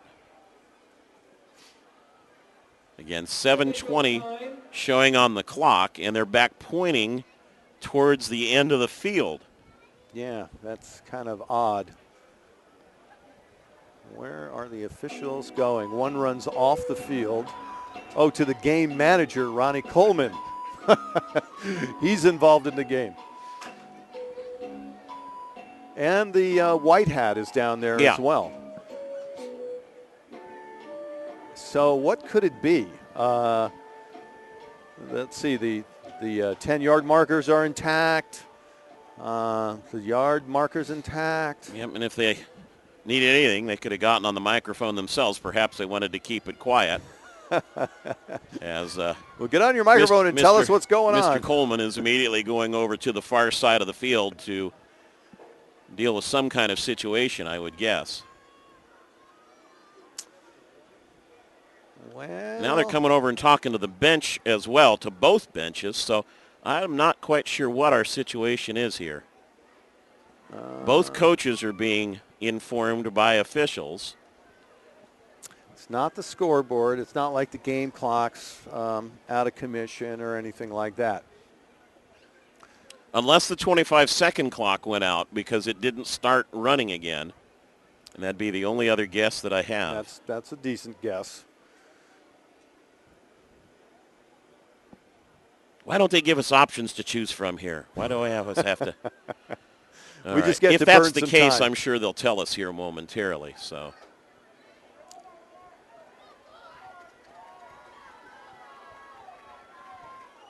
Hey, he's not going to tell us. Well, he's going to go talk to the offense instead. So we'll take an eye out here and look. No. After all that. Nope, play clock works too. He so could have turned on his microphone and told everyone what was up. Then it wouldn't be a mystery. Yeah, you got a microphone and there's thousands of people. You need to tell them. All right, finally back to action on a 4th down play now. Nothing like a long pause before a key play. 4th and 5, pass, caught, O'Neal stretches beyond. He stretches to the 25. He only needed to get to the 30. The line is a line right there in the oncoming darkness. But a 1st down at the 25-yard line and a gain of 10 for the Broncos. Probably, I was about to say always a good practice to stretch, but I'm not sure about that. If you're in the field of play, you can get the ball knocked out of your hands. He's a little nonchalant with that stretch, too. But, as you said, I'm sure he thought that, well, here's a line I better stretch. It is a... didn't have time to check and see which line it was. Which line is it? They gave him to the 24. It's a 1st down there. 7:14 left in the 4th quarter. O'Neal will go in motion on 1st down, but not so fast, my friend. As once again, we have a delay. Timeout, eeny, meeny, miny, Waitsburg-Prescott. Well, the officiating crew's been doing a great job, and they still are. Absolutely. But the last couple of minutes have gotten a little choppy. Well, that whole delay just threw everything out of sorts. Yeah. And let's see. How many times does the official with the white hat actually leave the field during the game? Probably not many. So if we're not mistaken, we have the Cardinals with just 1 timeout remaining now and 2 left for the Broncos. And still half of the 4th quarter to go. Seems like we haven't snapped the ball in about a half hour. It does seem that way. And as it gets colder, it seems like even longer, right? There's that too, yeah. It was the 40s for sure earlier, but it is nowhere near there now. No, I don't know about you, but I'm not sure how I'm going to get downstairs since I can't feel my feet. But we'll cross that bridge when we get to it. Every other booth around here is heated except this one. What, you don't like al fresco? Or in this case, Alfrezo might be more accurate. But all right, back to action. 1st and 10, 24-yard line. And O'Neal in motion again. They'll play action at pressure both sides. A lob for the tight end, incomplete. Tough one to wedge in there for Ryan Whitmore. Riley Stevens with pressure made a difference. Broncos QB had to unload probably a skosh before he wanted. Tell you, Whitmore's a great target at 6'6", but he needs to pick up just about that much more speed in the offseason going into his senior year. He does tend to kind of amble and ramble just a little bit there. 2nd and 10, Ruzicka in the backfield, and O'Neal will again go in motion. tried to follow a kick-out block, and there were two defenders, and Rosica didn't kick either one of them out all that well, but O'Neill will take it down to the 22-yard line, and it's going to be a 3rd and 7 for the Broncos there as we go under the 7-minute mark finally. And as the Cardinals defense looks to be stiffening up again as the Broncos get near the red zone. And that would be a very timely development once again for the Cardinals. They've done it a few times, both in this and the prior half.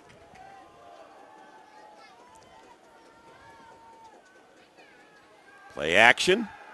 Wide open in the flat. Rosica has the first down. Gets tackled from behind, and it'll be 1st and goal for Lind-Ritzville-Sprague at about the 8-yard line. Not tightened up enough. The pass was open in the flat. No one covering the back that came out as the safety valve, so to speak, and wound up getting down towards the 10-yard line. And good position to score and put this one out of reach if the Broncos can put it in the end zone. Yeah. Roy Abong with his stop, but it's 1st and goal just inside the 10. The ball, the back end of the ball actually touching up against the 10-yard line. Chance to go back up by 3 scores here. Rosica up the middle, breaks a couple tackles, ball's loose. Free in the end zone. The Broncos get it. And are you really going to try and run it out of there? It is a touchback.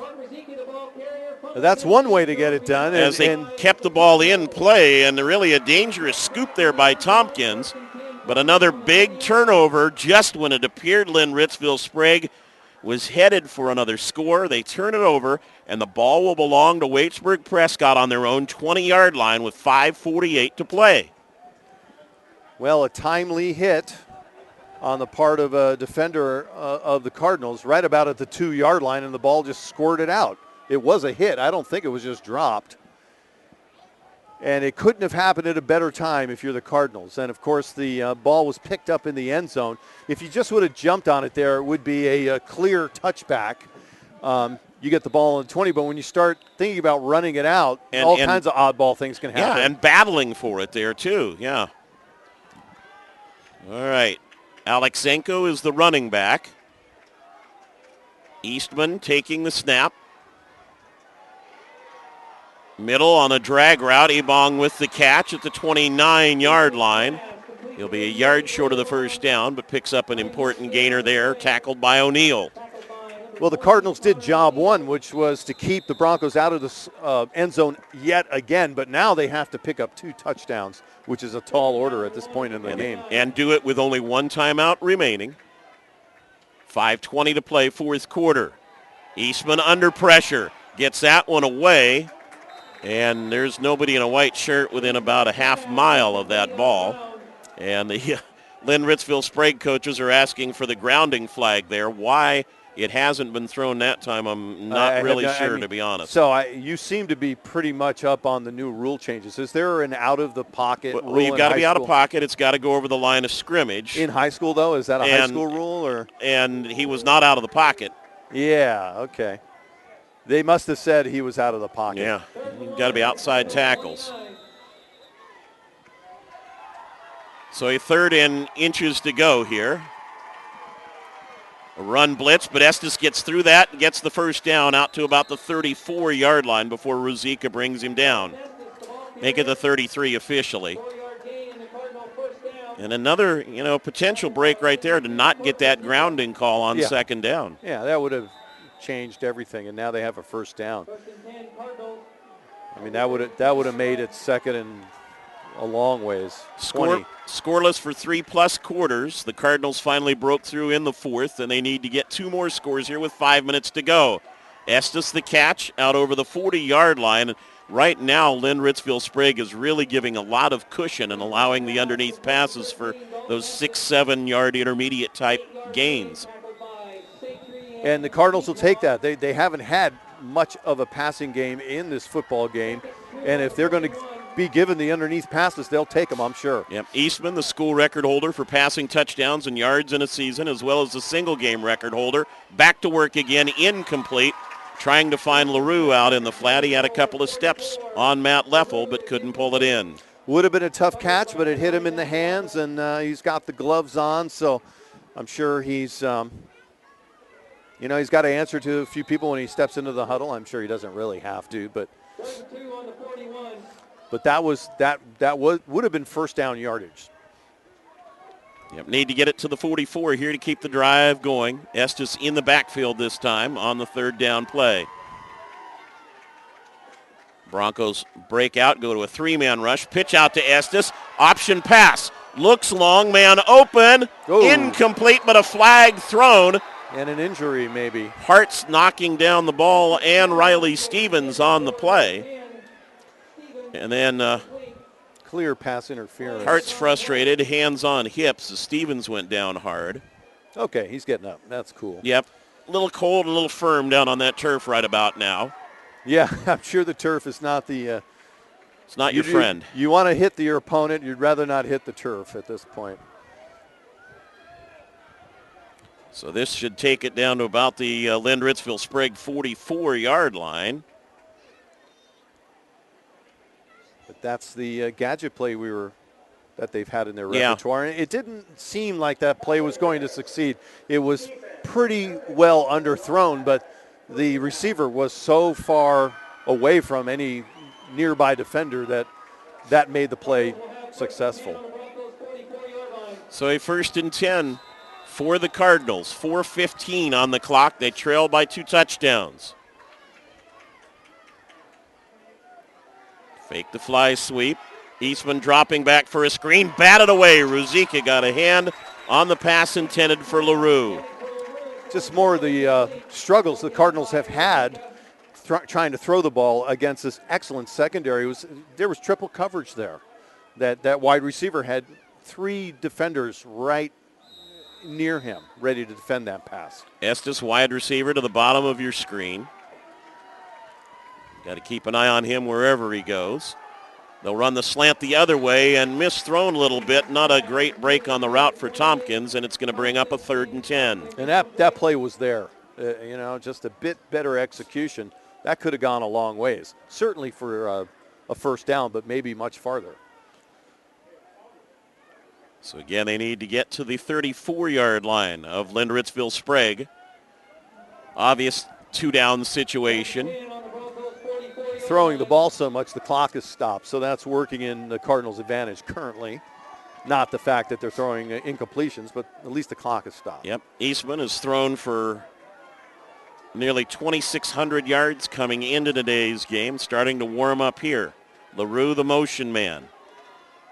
He'll bring man coverage with him through the backfield. Eastman intercepted by Ruzicka. A 3rd pick. A flag is down on the far side, however. Ruzicka pushed out of bounds, and this one will depend on the call. Ruzicka really locked well on the quarterback's eyes that time, Don. Yeah, this could put it away. It is against Waitsburg-Prescott as the preliminary signal, although we've not gotten a call as to the penalty. Might have been a pick on the outside or a man jumping prior to the snap. We'll see. Yeah, well, if it is again. Yeah. On the offense. Penalty is refused. Result is So first down on the 3rd interception of the game for Lind-Ritzville-Sprague.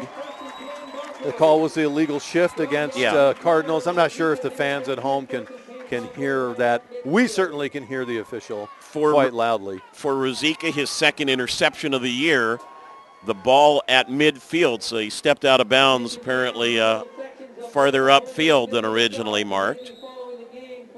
3:54 to play in the 4th quarter, and Lind-Ritzville-Sprague needing a couple of first downs really to wrap this one up. Waitsburg-Prescott with 1 timeout remaining.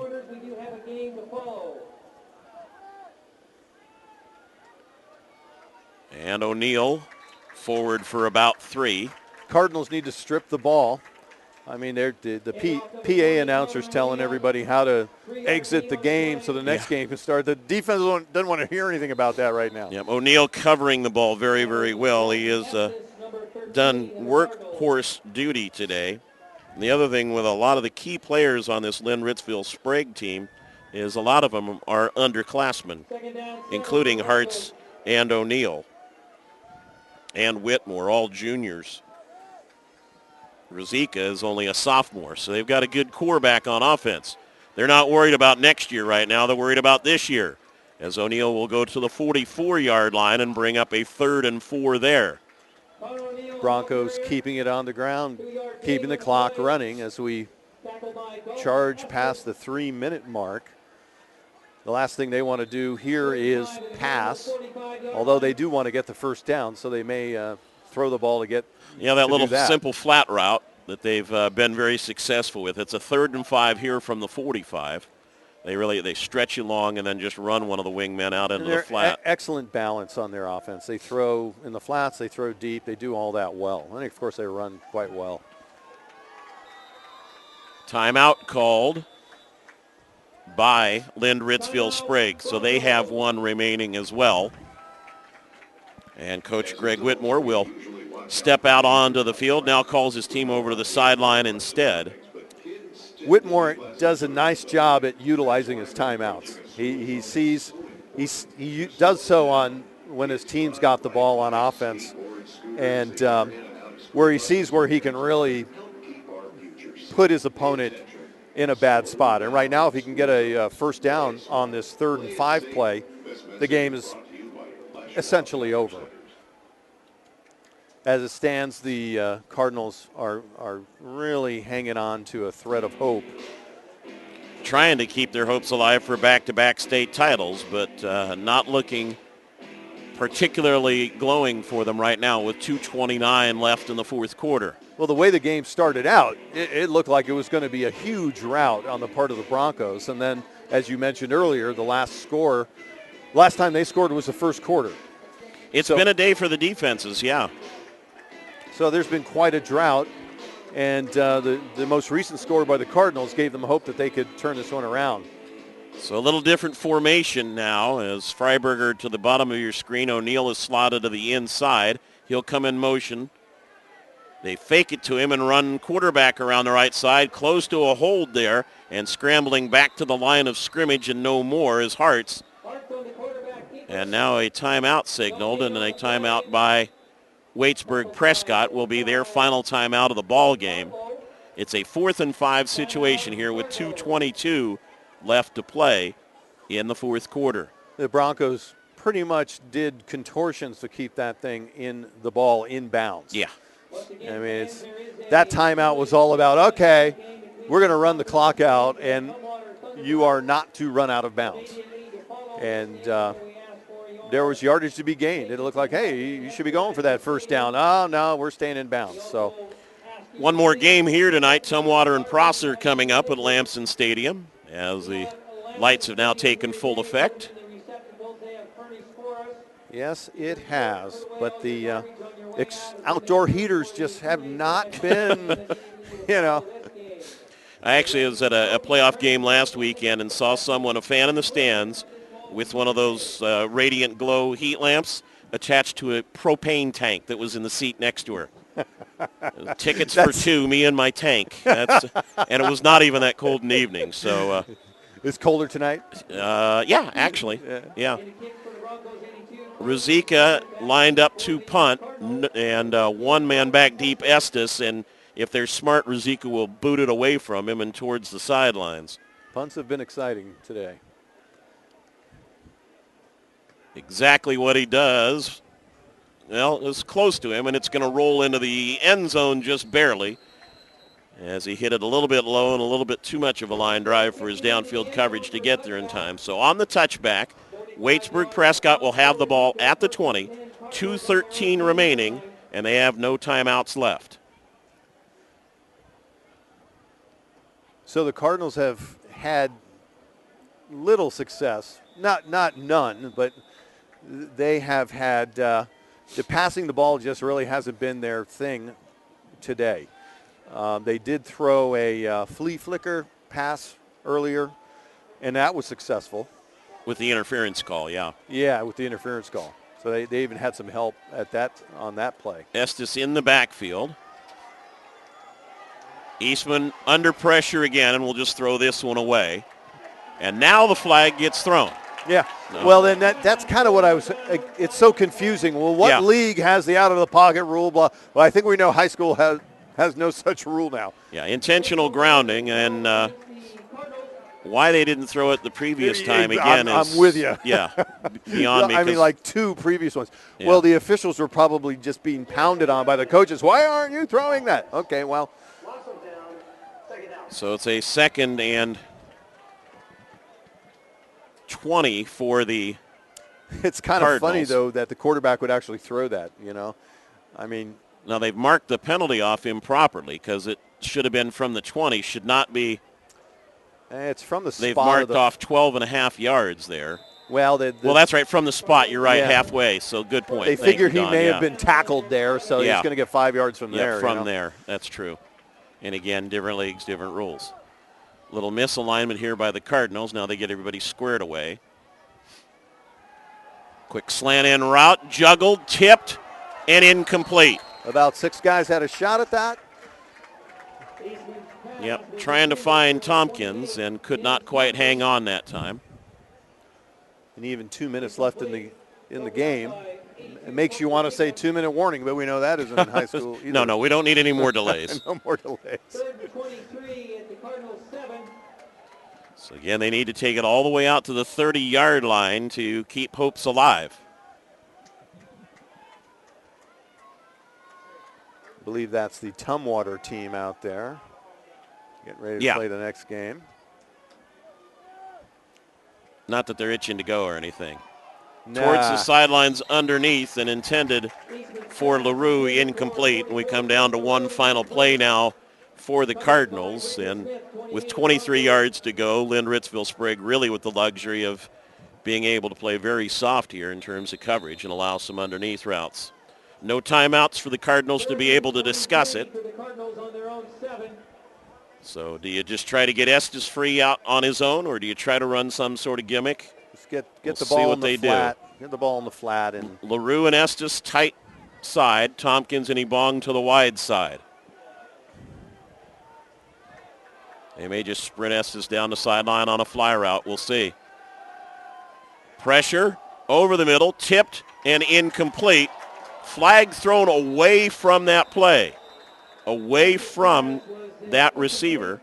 It was thrown on the outside, and I think they're going to get a defensive call against Lind-Ritzville-Sprague. And the Cardinals would retain possession if that's the case.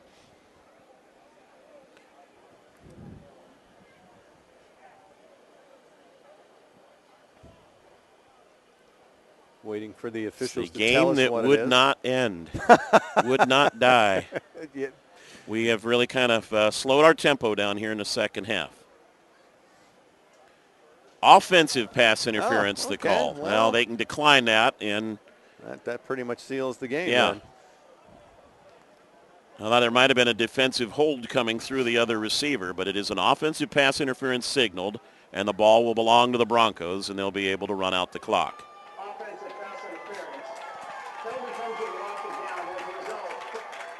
They can actually take the penalty. As they point out, it's a loss of downs. So should they want to add insult to injury, the ball would get moved down even further, and on the loss of down, it'd be 1st and goal at about the 3. They're doing that. Yeah, they will do it. Yeah.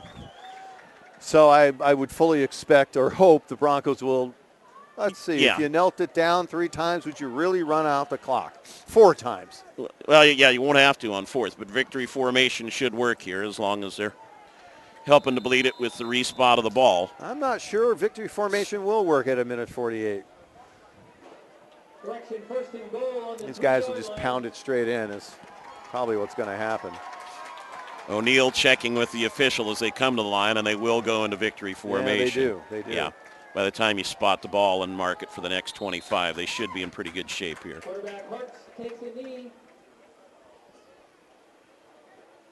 Loss of 2 on the play. So the Broncos will move on to the championship game. They'll mark it ready at 1:34 on a 2nd and goal. 2nd and goal at the 5.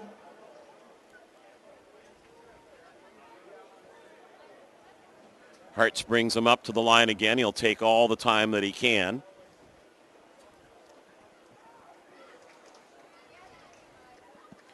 looking at the clock that's hanging on the gymnasium wall right in front of him and takes the snap and lowers the knee gently. Quarterback Dylan Harks takes a knee, loss of 2 more yards on the play. And they will mark it ready for play one more time. Third and goal at the 7-yard line. At 52 seconds, and that. Well, Todd, pleasure working with you. Likewise, Don, appreciate that. Excellent. All the work of our crew. Congratulations to the Lind-Ritzville-Sprague Broncos as they will continue on. Scott Armstrong on camera, Jim Brown, our producer. Thank you. And the final snap of the ball game here, barring yet some other crazy thing. They'll put the knee down, and that will do it. The season ending for the defending state champions, but another outstanding year as Waitsburg-Prescott finishes the year with an 11-2 mark. Lind-Ritzville-Sprague goes to 12-0, and they will take on Morton White Pass next week for the state championship.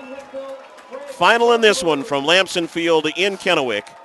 It's Lind-Ritzville-Sprague 21 and Waitsburg-Prescott 7. The Broncos move on to the finals next week. For our entire crew in Kennewick, we invite you to stay tuned. Coming up in about 20-25 minutes or so, it'll be Tumwater against Prosser.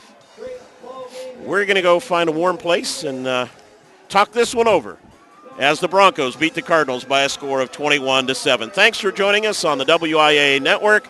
Until next time, so long, everybody, from Kennewick. Goodbye. My family and I were enjoying a big vacation in Tahoe. After a great day on the mountain, our car wouldn't start. I got a jump, but it kept dying. Everyone in town said, Go to Les Schwab. When I pulled up, George delivered. He quickly tested the battery and confirmed it was a goner.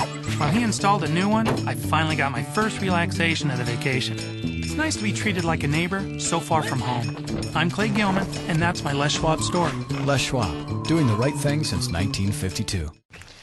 At Les Schwab, along with great prices, our tires come with the kind of protection most other places just don't give you, which includes free flat repairs, equal value replacements, pre-trip safety checks, and more for the entire life of the tire. With the other guys, well, you just never know. So why is free protection on your tires good to have?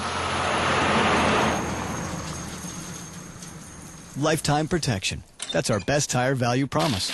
Les Schwab, doing the right thing since 1952.